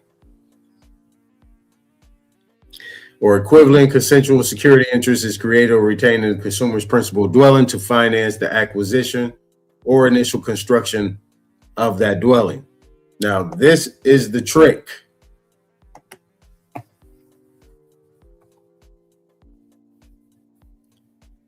So, are we in a residential mortgage transaction or are we in a credit transaction? Like I said, if they run your credit report, it is a credit transaction. Credit means the right to defer payment of debt or to incur debt and defer its payment. Now, if you're looking at mortgages, what they consider to be a mortgage,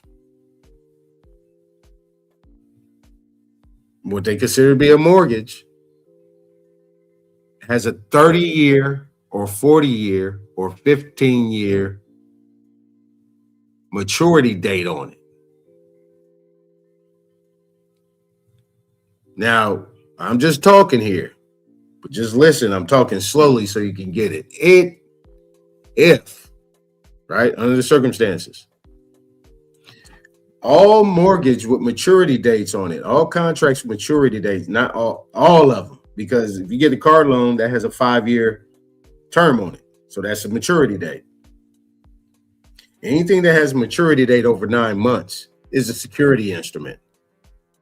And the principal balance, if you read the contract closely, if I remember correctly, I could be wrong, is not due until maturity. So that principal amount of $300,000 or $500,000 is not due until 30 years. All you're paying is interest payments. That's it. Sorry to inform you. So this is where they try to trick the situation. Does it fall under a credit transaction or is it a real estate or a residential mortgage transaction under an installment contract? That's the trick. So they're operating in two different realms here. So you have two contracts going on. You have the application that you fill out, and it has all the interest and everything that's owed and all the things in that application that you fill out for the loan. And then you have a deed of trust. That's your installment contract. You have two different things going on. If you knew how to control them, then you will be able to figure out, yeah, you got a lot going on here. And with that, they open up two escrows. So under the circumstances, yeah, this is what we have going on here. Yeah. So that's how that situation works right there. So,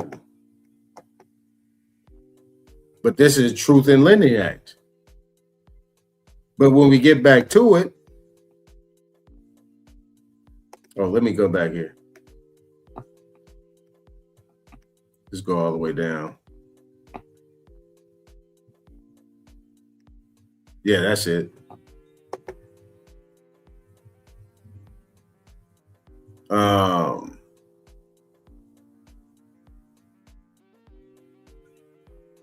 You see it right here, it has all the samples, has everything right here. Credit score, debt suspension.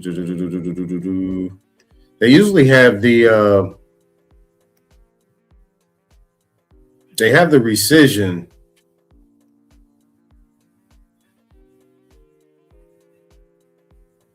They have the rescission. Seeing this right here for everybody, read this. I'm gonna put this in the link too. Where we at? Yeah, I'm gonna put this in there too, because what you got to know. My bad, Nadia. I was on my thing. I'm gonna put this in here. Read it. If you out here buying houses, you get these loans and stuff like that, car loans, all these different things that's talking about they're lending you something. This is what you use, and you use this, and that's how you know what type of contract that you're in. Then you can use that for what you need to use it for. What's up, Smash? So there you go. Now we deal with the basics of consumer rights.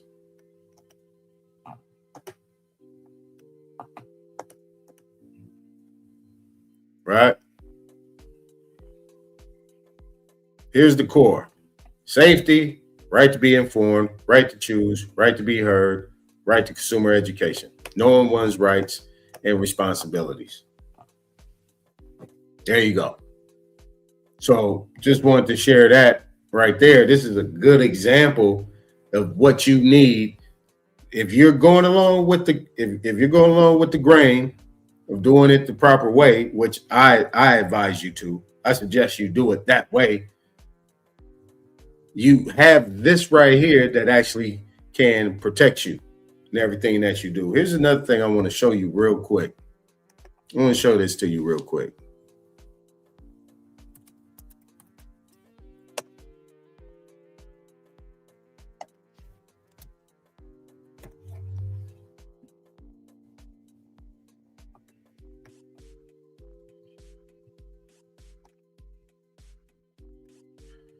Now, this is where reading comprehension comes into play, right? Shout out to my boy Asar. Pointed this out. It blew my mind right here, right? So this is 16 CFR, preservation of consumer claims and defenses, unfair, deceptive acts or practices. Now, remember when I said Code of Federal Regulations is Treasury regulations. And this is what all of these vendors, that's what I like to call them, pretty much getting government funding, most of the time through SAM, or if they're a financial institution, they're doing it through the Treasury. I mean, no, not the Treasury. They're doing it through the Federal Reserve, right? And they're also doing it, they're able to get that based on the information that they provide from what the information they provide as they received from the consumer. So it says preservation in connection with any sale or lease of goods or services to consumers, right?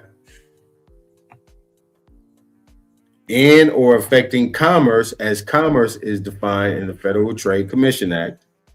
It is an unfair, deceptive act or practice within the meaning, directly or indirectly, to take or receive a consumer credit contract which fails to contain the following provision in at least 10-point bold-face type. Naughty. It's free money right here.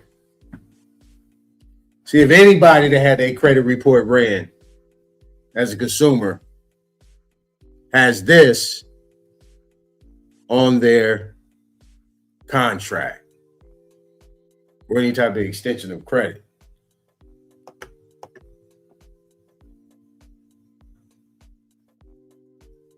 I'm going to cut this part out after I'm done.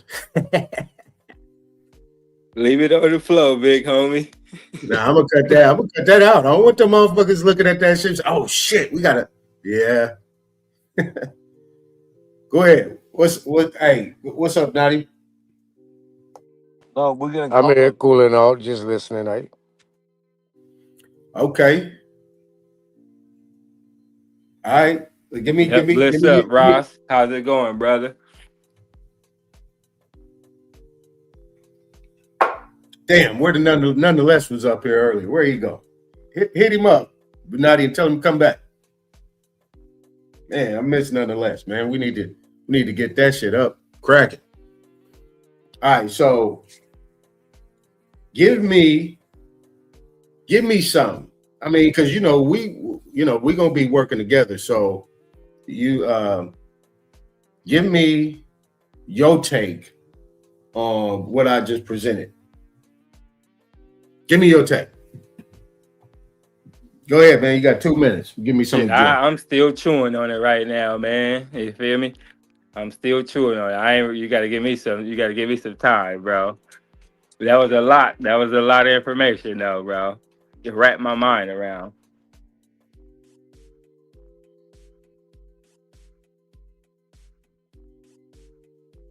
All right.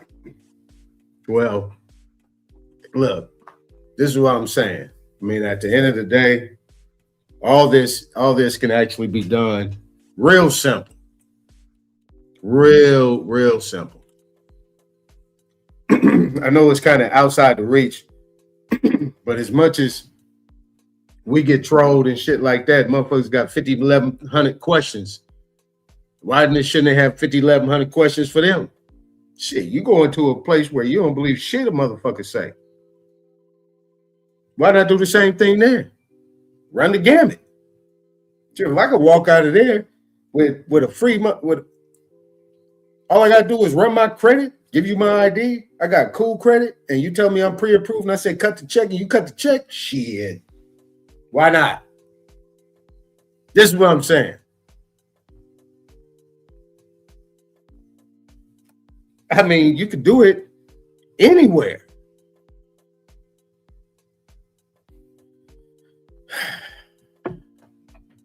People say, well, shit, but you can't be saying that, man. Let me tell you something.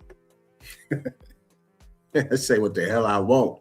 But at the end of the day, I ain't said nothing. If you know your rights, you know your rights.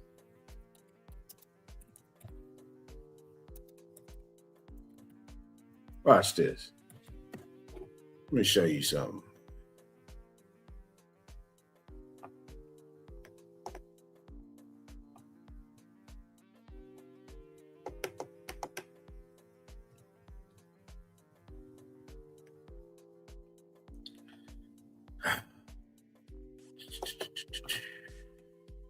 Watch this. I don't know. Do I make it sound too simple or something? What is it?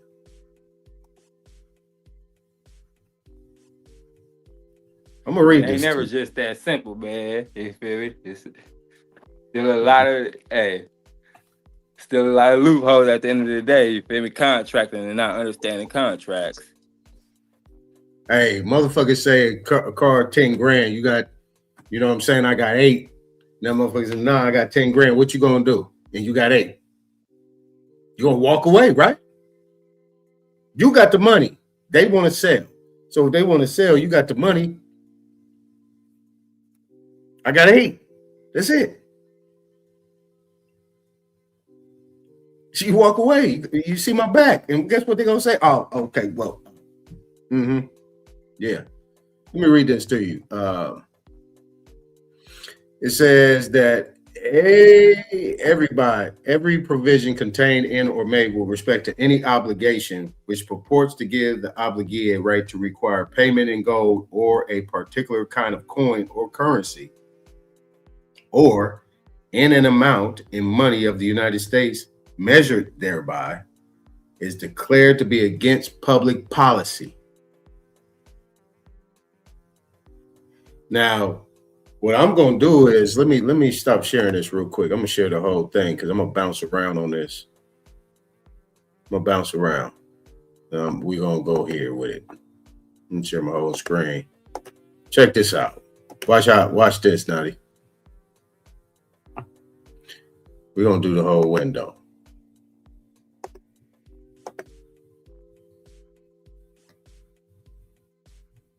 Now, we got that right there. Now, I'm going to read it again. This is HJR 192, 1933. Every provision contained or made with respect to any obligation which purports to give the obligee a right to require payment in gold or particular kind of coin or currency or in an amount in money of the United States measured thereby is declared to be against public policy. And no such provision shall be contained in or made with respect to any obligation hereafter incurred. Now, key words in here: obligation, obligee, a right to require payment in gold. Here and after incurred. No. Key words here. Key words. In an amount of the United States measured thereby is declared against public policy. Those are our words. Measured thereby, public policy, payment in gold or a particular kind of coin or currency, obligation, obligee, and a right to require payment. That's your phrase right there. That's the key phrase. Got a right. Who has the right to require payment? See what I'm saying? Now, we're going to stop right there. Coinage Act.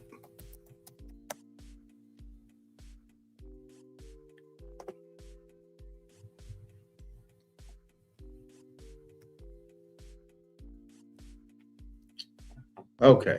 Established the U.S. Mint, created the U.S. dollar as the official unit of money, and set up a decimal system with bimetallic gold silver standards. All right. So we'll go to Coinage Act 1792. So we'll just go straight here, and it gives a basic what is considered to be a dollar.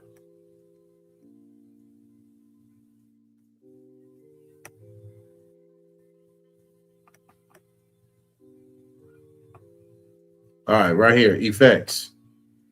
Right here. The silver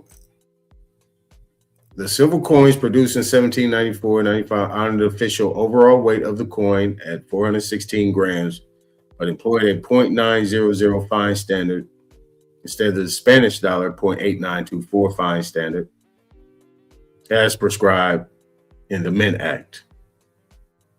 Since the overall weight of the coin remained the same, but the purity was increased, each coin had an excess precious metal content. And there you go. But since the value of the coin was determined by its face value, this excess precious metal was essentially wasted.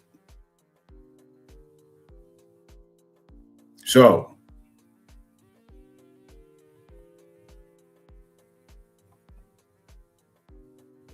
that's measured. Measured. Now, so that's the Coinage Act. Gold, silver. Now, every obligation right here, start right here, every obligation heretofore or hereafter incurred, whether or not any such provision is contained therein or made with respect thereto, shall be discharged upon payment, dollar for dollar.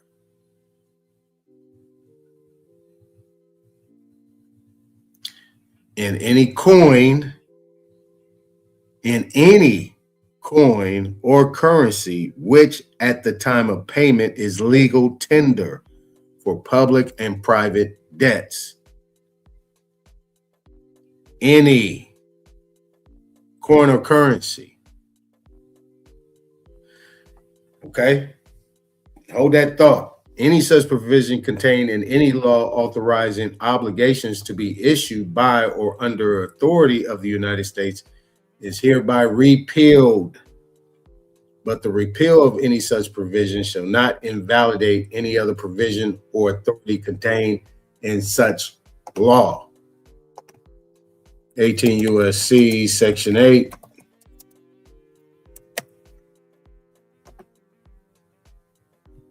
There we go. Remember I said, remember obligation or other security of the United States.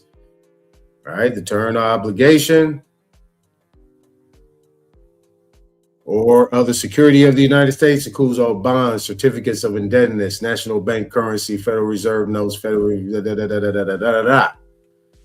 right?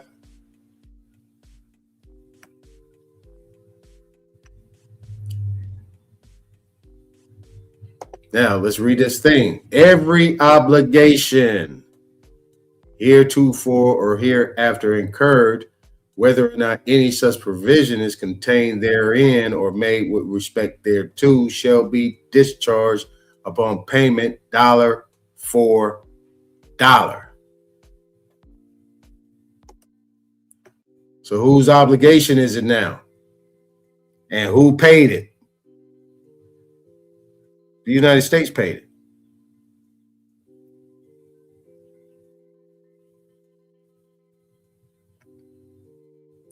And here's how they paid it. Everything. If anything came in any of these forms, and anything coming forward in these forms that is considered to be any obligation, the United States has that obligation.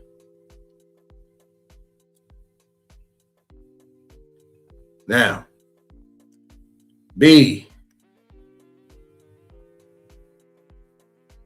as used in this resolution, the term obligation means an obligation, including every obligation of and to the United States, accepting currency, payable in money of the United States.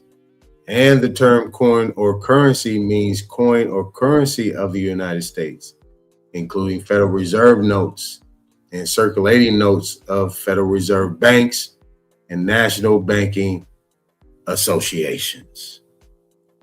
Hence, there you go. Now, how you make this shit practical? Now, that's the one question. We ain't gonna be able to answer that, I don't think. Section 2, the last sentence of paragraph 1, subsection B, section 43 of the Act, entitled An Act to relieve the existing national economic emergency by increasing agricultural purchasing power to raise revenue for extraordinary expenses, and on whose expense, good question, incurred by reason of such emergency, to provide emergency relief, and that is to who? With respect to agricultural indebtedness, to provide for the orderly liquidation of joint stock land banks, and for other purposes approved. All coins and currency of the United States, including Federal Reserve notes and circulating notes of Federal Reserve banks and national banking associations. That's your Bank of America, Wells Fargo, JP Morgan Chase, U.S. Bank. Heretofore or hereafter coined or issued shall be legal tender for all debts, public and private, public charges, taxes, duties, and dues, except that gold coins, when below the standard weight and limit of tolerance provided by law from a single piece, shall be legal tender only at valuation in proportion to their actual weight.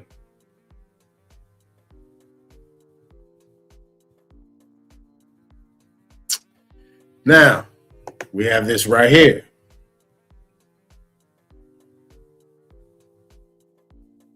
There you go. Now, here's the other aspect of it. 31 USC 5118.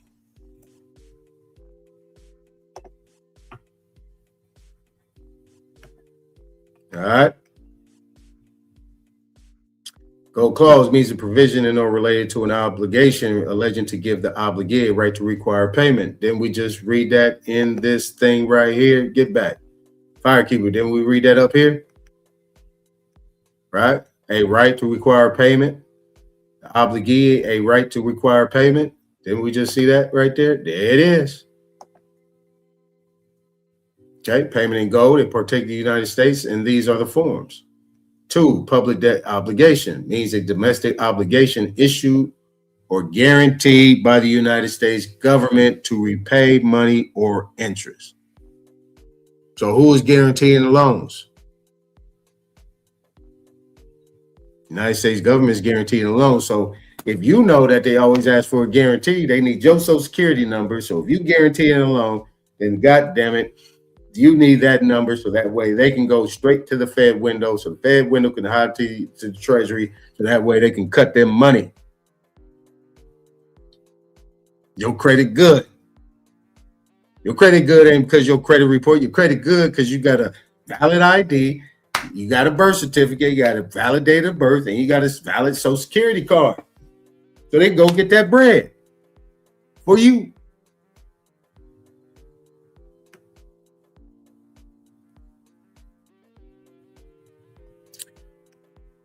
D, in this section, subsection, obligation means any obligation payable in United States money. An obligation issue containing a gold clause or governed by a gold clause, discharged on payment dollar for dollar in the United States corner currency that is legal tender at the time of payment. Now, what we talk about over here, get back on. Guess I got too heavy for him. So,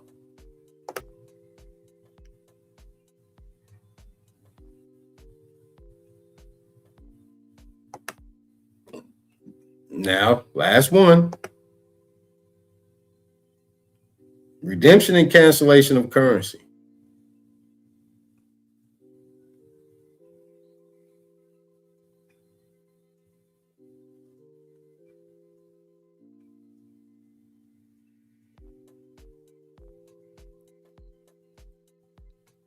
This is interesting. Except to the extent authorized in regulations, the Secretary of the Treasury prescribes with the approval of the President, the Secretary may not redeem United States currency, including Federal Reserve notes, circulating notes, Federal Reserve banks, and national banks in gold. Now, this is going to be the interesting thing because people might try to run to the Treasury with these Federal Reserve notes and these other type of negotiable instruments, and secretaries say, maybe not. Secretary and the president could say, hey, yeah, that's useless. Wipe your ass with that dollar bill. We don't care. We're not redeeming it. They don't have to. Says May. So, just wanted to give you all a little bit of that. That's it. When you don't contest, bro, when you don't stand on solid republic, but you're going to find yourself under the restrictions of that self-appointed authorized authorization, self-appointed authorization. You're going to find yourself being abused and not actually being able to acquire some type of financial assistance or remedy. Because again, it's gonna come to the evidence when you like an appeal. An appeal, you have better chance of an appeal when you contest jurisdiction, and they do it the your appeal gonna stand for you, even though they do what they do, and but if you consent and don't contest the jurisdiction, your appeal is gonna be strictly on what they did wrong in their paperwork. You're gonna be looking for little uncrossed T's and undotted I's to try to request an appeal or be granted or even identified it with an appeal. You have to first show some form of restriction or denial, non-consent, just to be in representation of that. So it goes a lot deeper, bro, is what I'm saying. You might want to rethink that and see how these processes be going for certain individuals. Because I just say we need to identify under a structure outside of their format.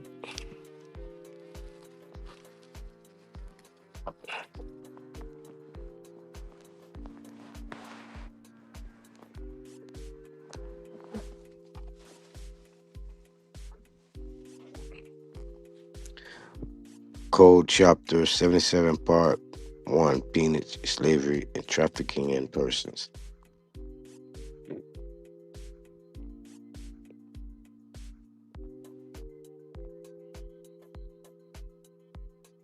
Okay.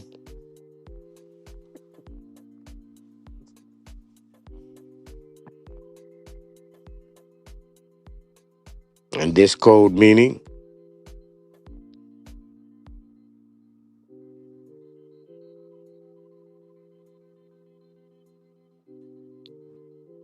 Aton. Yo, Aton. All right, so look, my bad. I was just getting this up, getting it ready. But look, if you know this chapter right here, this chapter 77, 18 USC deals with involuntary servitude and peonage. Now, if we know if you consider yourself not to be a West African slave or not African at all, or an American Indian, indigenous, connected to an indigenous nation, tribe, so on and so forth, here in America, and at any part of the Americas, North, South, Central, and the adjoining islands, then you know that under that premise, that those people have never been subject to the jurisdiction of the United States, and it's in Supreme Court case law. Where are these people? If that's the case, then I saved this for last. I really saved this for. I was seeing if y'all was gonna ride with what I was saying, but y'all ain't riding with it. So I got to give you this. Come on with it.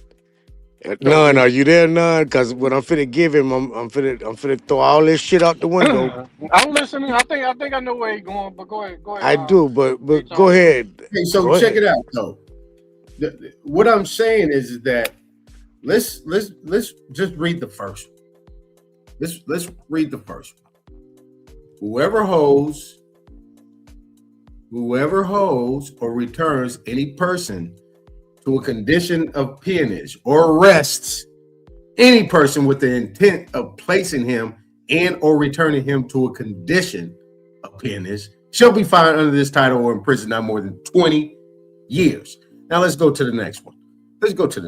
Vessels for trade. Now we know about these vessels, right? UCC. Okay, so whoever, whether as master, factor, or owner, builds, fits out, equips, loads, or otherwise prepares or sends away any vessel in any port or place within the United States, or causes such vessel to sail from any such port or place for the purpose of procuring any person from any foreign kingdom or country to be transported and held, sold, or otherwise disposed of as a slave or held to service or labor shall be fined for 7 years. All right. Go ahead. Where are these people? Where's the indigenous?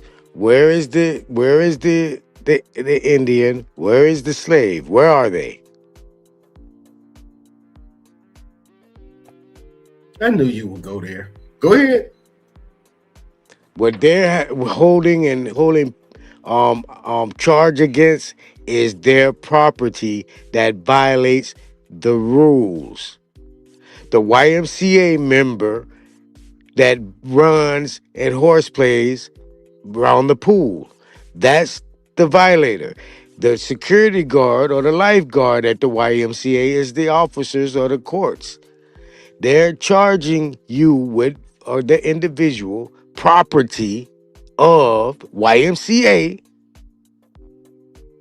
not no individual that's a slave that got brought in by force, not no individual that's identified as indigenous because no one's holding that claim, not an individual that's identified as Indian because this is not an individual claim.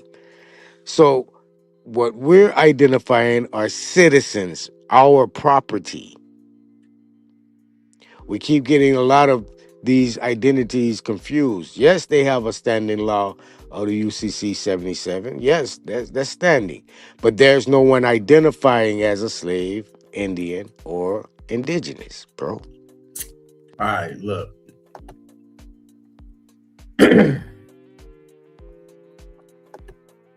Remember, you signed up freely to be a citizen. Okay, so look.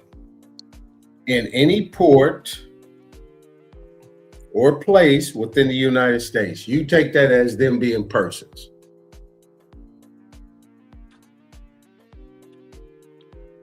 You said what? You take this as just being persons within the United States, right? So let's say within the United States, we got treaties, we got agreements. So if they actually take if they take me within the United States or any port or anything of that nature. You telling me that they don't have duties and responsibilities?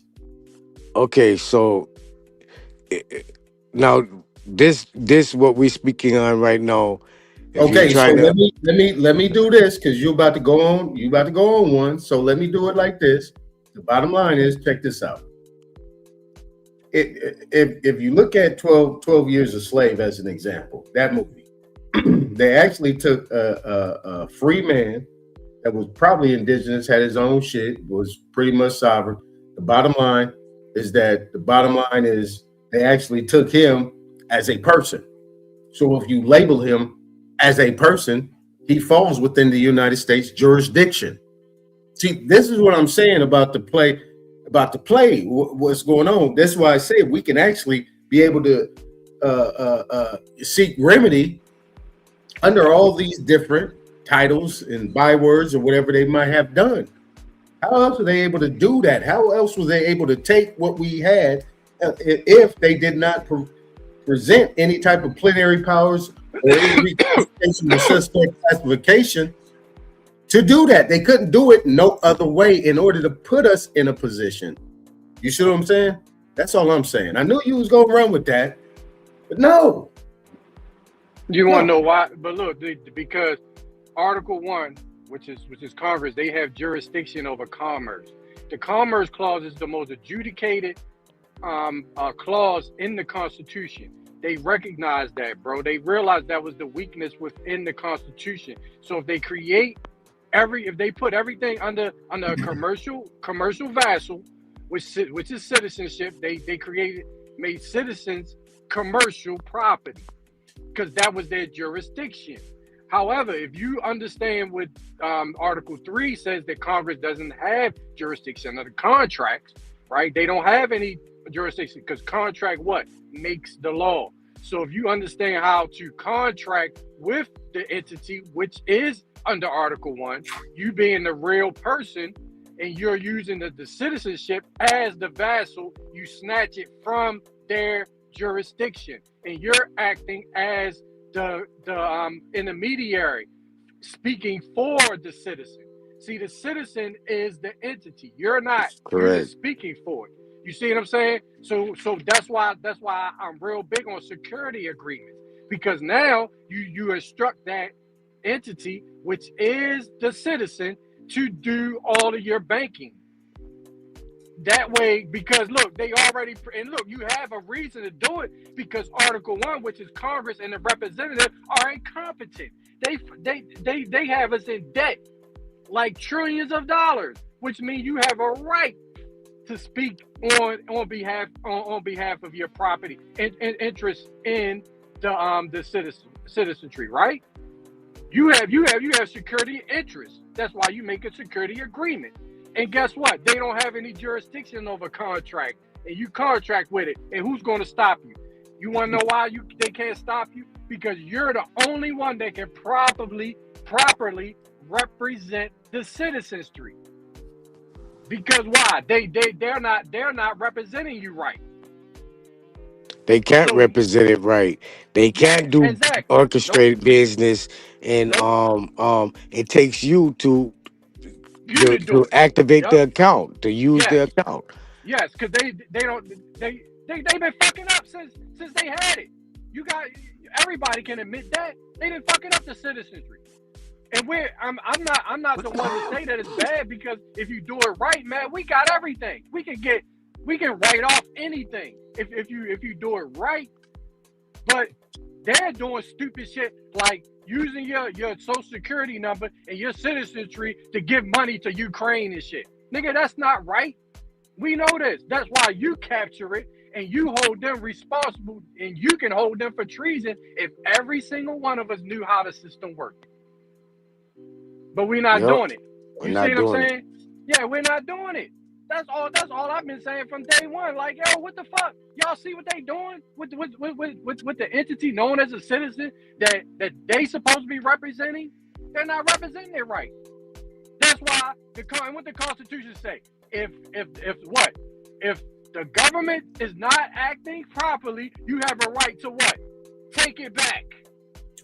So why and we taking back our citizenry and representing it the way the Constitution is telling us to do it? But people want to argue with you and say you can't do it. Like what?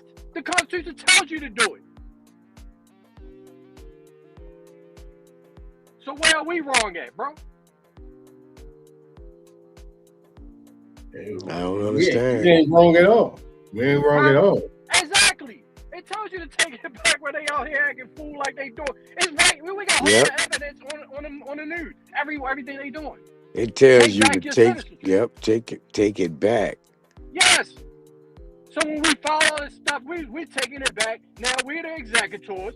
We're discharging all of the debt because y'all in debt, not us. And y'all owe us money. Y'all never gave back with the gold and stuff. You see, it's like right there, bro. Like right in front of our face. They're not hiding anything. For real. When your eyes are open, you can see it. I see it, Nadi see it, you see it, Aton, my brother. Everybody sees it. But then you got these people that's like, still like, we looking at them like, what the hell are y'all in La La Land? Like, Missing. you know What are y'all missing, bro? Yeah. Like today, I can somewhat understand 5 years, but today, right now, y'all got no excuse. Y'all can see everything we've been saying is we batting 1,000 right now, bro. Yeah. But that's what I'm saying. And when I'm reading off these codes, I'm just saying that if you haven't relinquished any of these instruments, these codes, these statutes, and these constitutional protected rights apply to you based on the instruments that are in the system. That's all I'm saying. I mean, if you guys are saying anything outside of that, then we having a total different conversation. And you know, if we know that as a living man, living woman, that we have unalienable natural rights, and if we know that we actually have done our genealogy and separated ourselves from that citizenry of what it was supposed to be created back when the inception of Continental Congress in the United States of America was birthed, then you know there's some remedy. And we can utilize these things. I mean, being an American, you can utilize these things. And we're not saying American by why these people use the word American, because they get these things twisted up anyway. They say the United States of America, and then they say American at the same time. No, those are two separate things. So that's all I'm saying. That 18 USC, you say persons, whatever. Well, we do have persons. We do have instruments in here. We have chattel that's in here. We have collateral that's in here. And it's being utilized by the United States, and where we are priority stakeholder or a beneficial owner to it. That's all I'm saying.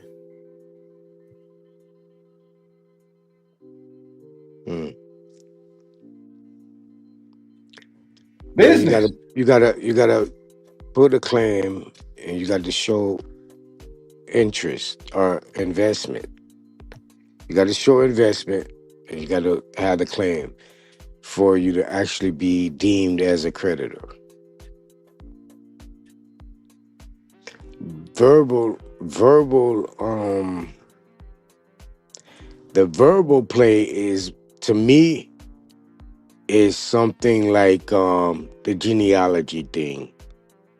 It's good for self-awareness, but it's not gonna be identified in no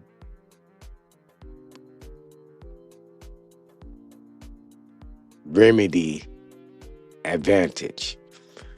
No, you can maybe use your genealogy to attach to death certificates, and now you're using these death certificates as a structure or instrument of remedy. But the conversation alone is not gonna do it. We need claim. We need show of investment. And that's gonna be by paperwork. And I told everyone the clue. I said this time and time again. Go back to your pre-birth on your claim. They only have claim from the birth, but you existed prior to that. So if you go back and make the claim on a pre-birth situation or a pre-birth identification, you're first in line, first in time.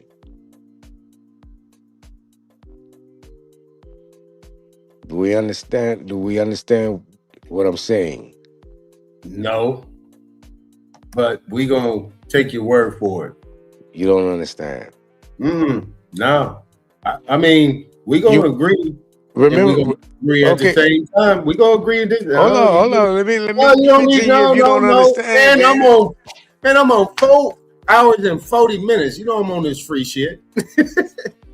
All right. Well, let me just give you this right quick. All right, give me some last. And all right. So the whole Monopoly last, game, nonetheless, and then we'll close him out. The whole Monopoly game is built off of the creation of the birth paper. That's post-birth. Okay, so if you're gonna put a claim of yourself of an investment, show the investment prior to their claim. So you can have the first claim of beginning. Now their claim is obsolete, is void and null. I hope that made sense. Yeah, exactly. You actually are, I think I understand what you're saying. You're actually what we call non-pro-tum. Yeah. All right. None. What you got, folks? I appreciate you coming up here, man. Yeah, no problem, bro. Well, now you can put a claim on. If you put a claim on your property, nobody can tell you the value of your property because your property is worth is unlimited. So you're gonna be the first lien holder on anything that's yours. Because especially if you're speaking on his behalf, because it's more valuable to you than anybody, right? But that's I don't think that's more advanced. I think it's one of those things where you gotta take baby steps with people. So what you saying is like way like you got to do a whole bunch of stuff before you get to that point, though. You know what I mean? But I know what you're saying, though. You know, but some people might not, look at it different. They're gonna look at it like, man, what are you talking about? I don't understand what you're saying. You know what I mean? Yeah. Because the bonds, like if you put a bond on your life, right? Okay, so you gotta think about it. Your life, you know how they got life insurance or whatever. Somebody say, well, that's $1 million. I want $1 million policy. That person gets. Some people got $1 billion policy. You know what I mean? So that person's worth $1 billion. I'm only worth $1 million. What am I like? What am I pieces? You know what I mean? No, everybody, you're worth unlimited. Well, you gotta look at it like this. When I say we gods, I don't mean like magic tricks or what I'm saying is you're unique to this universe, right? So therefore there would never be another you ever. You can't make another person that like that. So therefore there's no amount of money, right, that can make you bring, you know what I mean? Or bring somebody back to life or make that person. So therefore I can say that I'm worth $10 billion and they can't say anything about it and put a $10 billion lien on my estate. Yeah, I got $100 trillion lien. Yeah, any amount of money. You see what I'm saying? So therefore, you will still you will be the top lien holder. The principal lien holder. Right. So you can do it that way. They can't say nothing about it. So if one of your kin, you got them on your Schedule A, and you got them bonded, and one of your kin go to jail for $300,000, $400,000, $500,000 bond, you can actually go and show that you have a bond now and Yes. put a lien against the department for Yep. holding your property Yep. against your will. Exactly. That's how you do it. That's why I was saying. I know what you're saying, but people are not going to get it because They're not gonna get it. They don't get it. They don't get it. Yeah, they don't understand that. But you tell. So what I'm saying is, you think that you're less of yourself? You think you're not worth more than 100,000? Are you serious? I'm worth a trillion, like he said. I don't know how much. I can put any amount on me because I'm the only me in this fucking universe. You see what I'm saying? So therefore, I can put any amount of money. As long as you got you can make a bond. You can do that. Lord forbid, you got a schedule where you got every body part to the 30th of a second of affiliation, like something like a financial equipment for as a finger or a hand or you check all of that. Now you put them in debt. You can go in debt. Put these people in debt behind fucking with your property about their rules. Exactly. And we're not understanding that. Yeah, you only get one pinky. You don't grow. We don't grow body parts back. Like they gone forever. You see what I'm saying? That's worth a lot, nigga. You feel me? But people don't think. Get all of that, bro. All that stuff. It's goddamn. It's a worth to it. It's a remedy for it, but you got to put it in place first before they come fucking with you. You got to have it in notification for them people to say, you gotta put them on notice. Your contract is law. They can't go against that. But you can't be their property thinking you can make your own goddamn contracts. It ain't gonna happen. Now you're moving in fraud. They're gonna come after you for fraud. So you got to come up out of their shit so you can be strong, so you can be recognized, so you can be identified. And that's what I keep telling Aton. He said he could use this and he could use that. But let me get off his man thing because he going over time. Yeah, well, I would say this. You're going to have to, on the next one, we're going to run it back tomorrow. You're going to have to show me where I can't use. Now, I'm not making up nothing. I've never say, ever tell anybody to make up anything. I say always deal with what you got, the presentments in front of you. You can actually utilize that under HJR 192. Based on what I read, you can utilize those things to your advantage. That don't make you that. It makes you the controller of that or first in line, first in time on that. Nobody made a claim. You provide proof of that, you can claim it. That's all I'm saying. This commercial law. That's all I'm saying. Well, yeah, hey, look, check it out. Hey, nonetheless, appreciate y'all. I'm glad you came up here. Come through. I'm gonna play these last little things and play a couple tracks and we out. All right, big bro, no problem. Appreciate you having me up here, man. Hey, all day. All right, man.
Yeah, I can get your land packed. Yeah, I can discharge your debt. You gotta live by 5 principles before we just connect. Cause you could pose as my friend and then really be the threat. Like Brutus Lee Jr. to the dudes that killed Malcolm X. Get your hand out of my pocket! Brother, please.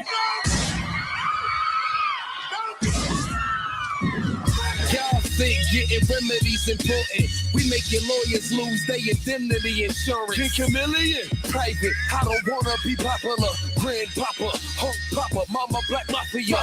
Yeah, we them big owners holding rank. You call Rocket Lawyer, I call the owner of the bank. He in the private at the temple, like Ginobili in the paint. And we got 3 militaries, we might be rolling in some tanks. While you balancing with a check gross, going to work for debt notes. Overtime all your life paying mortgages, then you left broke. Damn. Shout out to Mayweather, who's obviously woke. He settled $18 million with a promissory note. I'm not your corporation's chattel, this world gotta be a joke.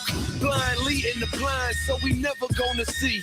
But I tell you what, I don't know about you, but I'm going to go to bed. Everybody fake woke while the president is asleep. So I introvert myself cause it's evident to me. No one saves us but us. Buddha said it in BC. No title deeds are just reference the evidence to me. Man, you don't own it, you a tenant and it says it on your deed. You said with a sign but didn't take the time to even read. You gotta be an idiocracy. They call you crazy as Kanye just for thinking logically. 2 million nationals backing us to stop who ain't stopping me. For instance, when Columbus came over here, they admitted Native Americans was already there. But if our kids take a test on who discovered land we on, and you say Native Americans, you get the question wrong. Don't lie to us, you are just a colonist. Can't hide the truth. We got all the proof from the anthropologists. We know the system now, it's time to get up out of it. But it's our fault, cause we fought so hard to be a part of it. I will never say that progress is being made. If you stick a knife in my back 9 inches and pull it out 6 inches, there's no progress. You pull it all the way out, that's not progress. The progress is healing the wound that the blow made. And they haven't even begun to pull a knife out, much less try and heal the wound. They won't even admit the knife is there. All people trying to burn us out and selling services with disclaimers saying that it ain't for legal purposes. No cash, broke ass, internet burglars with temporary schemes and a lot of fraudulent dreams. Yeah, we got our own embassy, we got our own consulate, foreign administrations, and 3 armies on top of it. We live by 5 principles, but we'll die for this. Freedom back to the people, protect them from the apocalypse. I took that title that they gave me and I clouded it. F what you say, that's the Cuban. I got a bond with this. My way of thinking pissed the military off. I ain't with their way of thinking, Roman military law. We coming peaceful outside the mosque and the cathedral, and will resort to violence. I gotta protect my people. They call us ghetto, they call us thugs. The only God they worship, guns, oil, and drugs. I'm on the block, Martin Luther King was shot, holding the gun that killed Kennedy, trying to find a remedy. You can't cancel me nor censor me with chancery and sensory. God-like energy to infinity. My actions are my testament. I got a lot of questioning. How Ben Frank was on 100 but was never president. You broke, you go to jail. You got money, you get right out. They lock you up for drugs, but they got coke in the White House. What?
coach. Quotes coded in oath with a ghost loaded focus. Chrome in the coat, king with the cloak, smoking that hocus pocus. Infinite styles, pivot and pile up the mileage. I'm wild with the science. You see the line on my avatar, iron jaw pride. I to devour the silence. Why you niggas steady lying? Got me laughing hard, satire and fraud. I fire the squad. Wise get crossed when I'm sparring with all the guards. Author of art, carving a mark in the bark of the market at large. Target the sharks, heart of a Spartan. I sharpen the margin with bars. You rather bargain and dodge. I'd rather you come get your taxes done. Black suit back, room facts in a stack. I'm relaxing the maximum. Get out of the pocket, the profit of rocket. Then I just might tax you punch. Racket your funds, I'm stacking in chunks. Reacting to acid, you're begging a punch. Sometimes my community hard-headed, scarred, dreading the lessons. I chart head and start spreading the message. Embedded in pressure, sovereign living. I'm private with it, no corporate percentage. Discharging debt with a pen stroke. You still don't notice the vision. I've been telling y'all you don't want to debate me. Weighty and ready, great with machetes, linguistically shredding the petty. Grab these 15 acres. Landscape major, plan made paper, land patent stamped and sacred since my campaign greater. I ain't talking about Ice-T when I say that I can show you law and order. Court recorder, I sort the torture, contort the border. I eat the case, beat the state, leave a trace of the raw supporter. Briefcase aura, got your baby mama thinking that I'm a lawyer.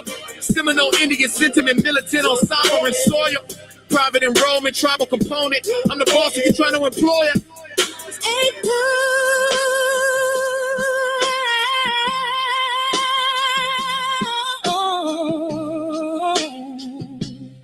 Clocks, baby, infinite.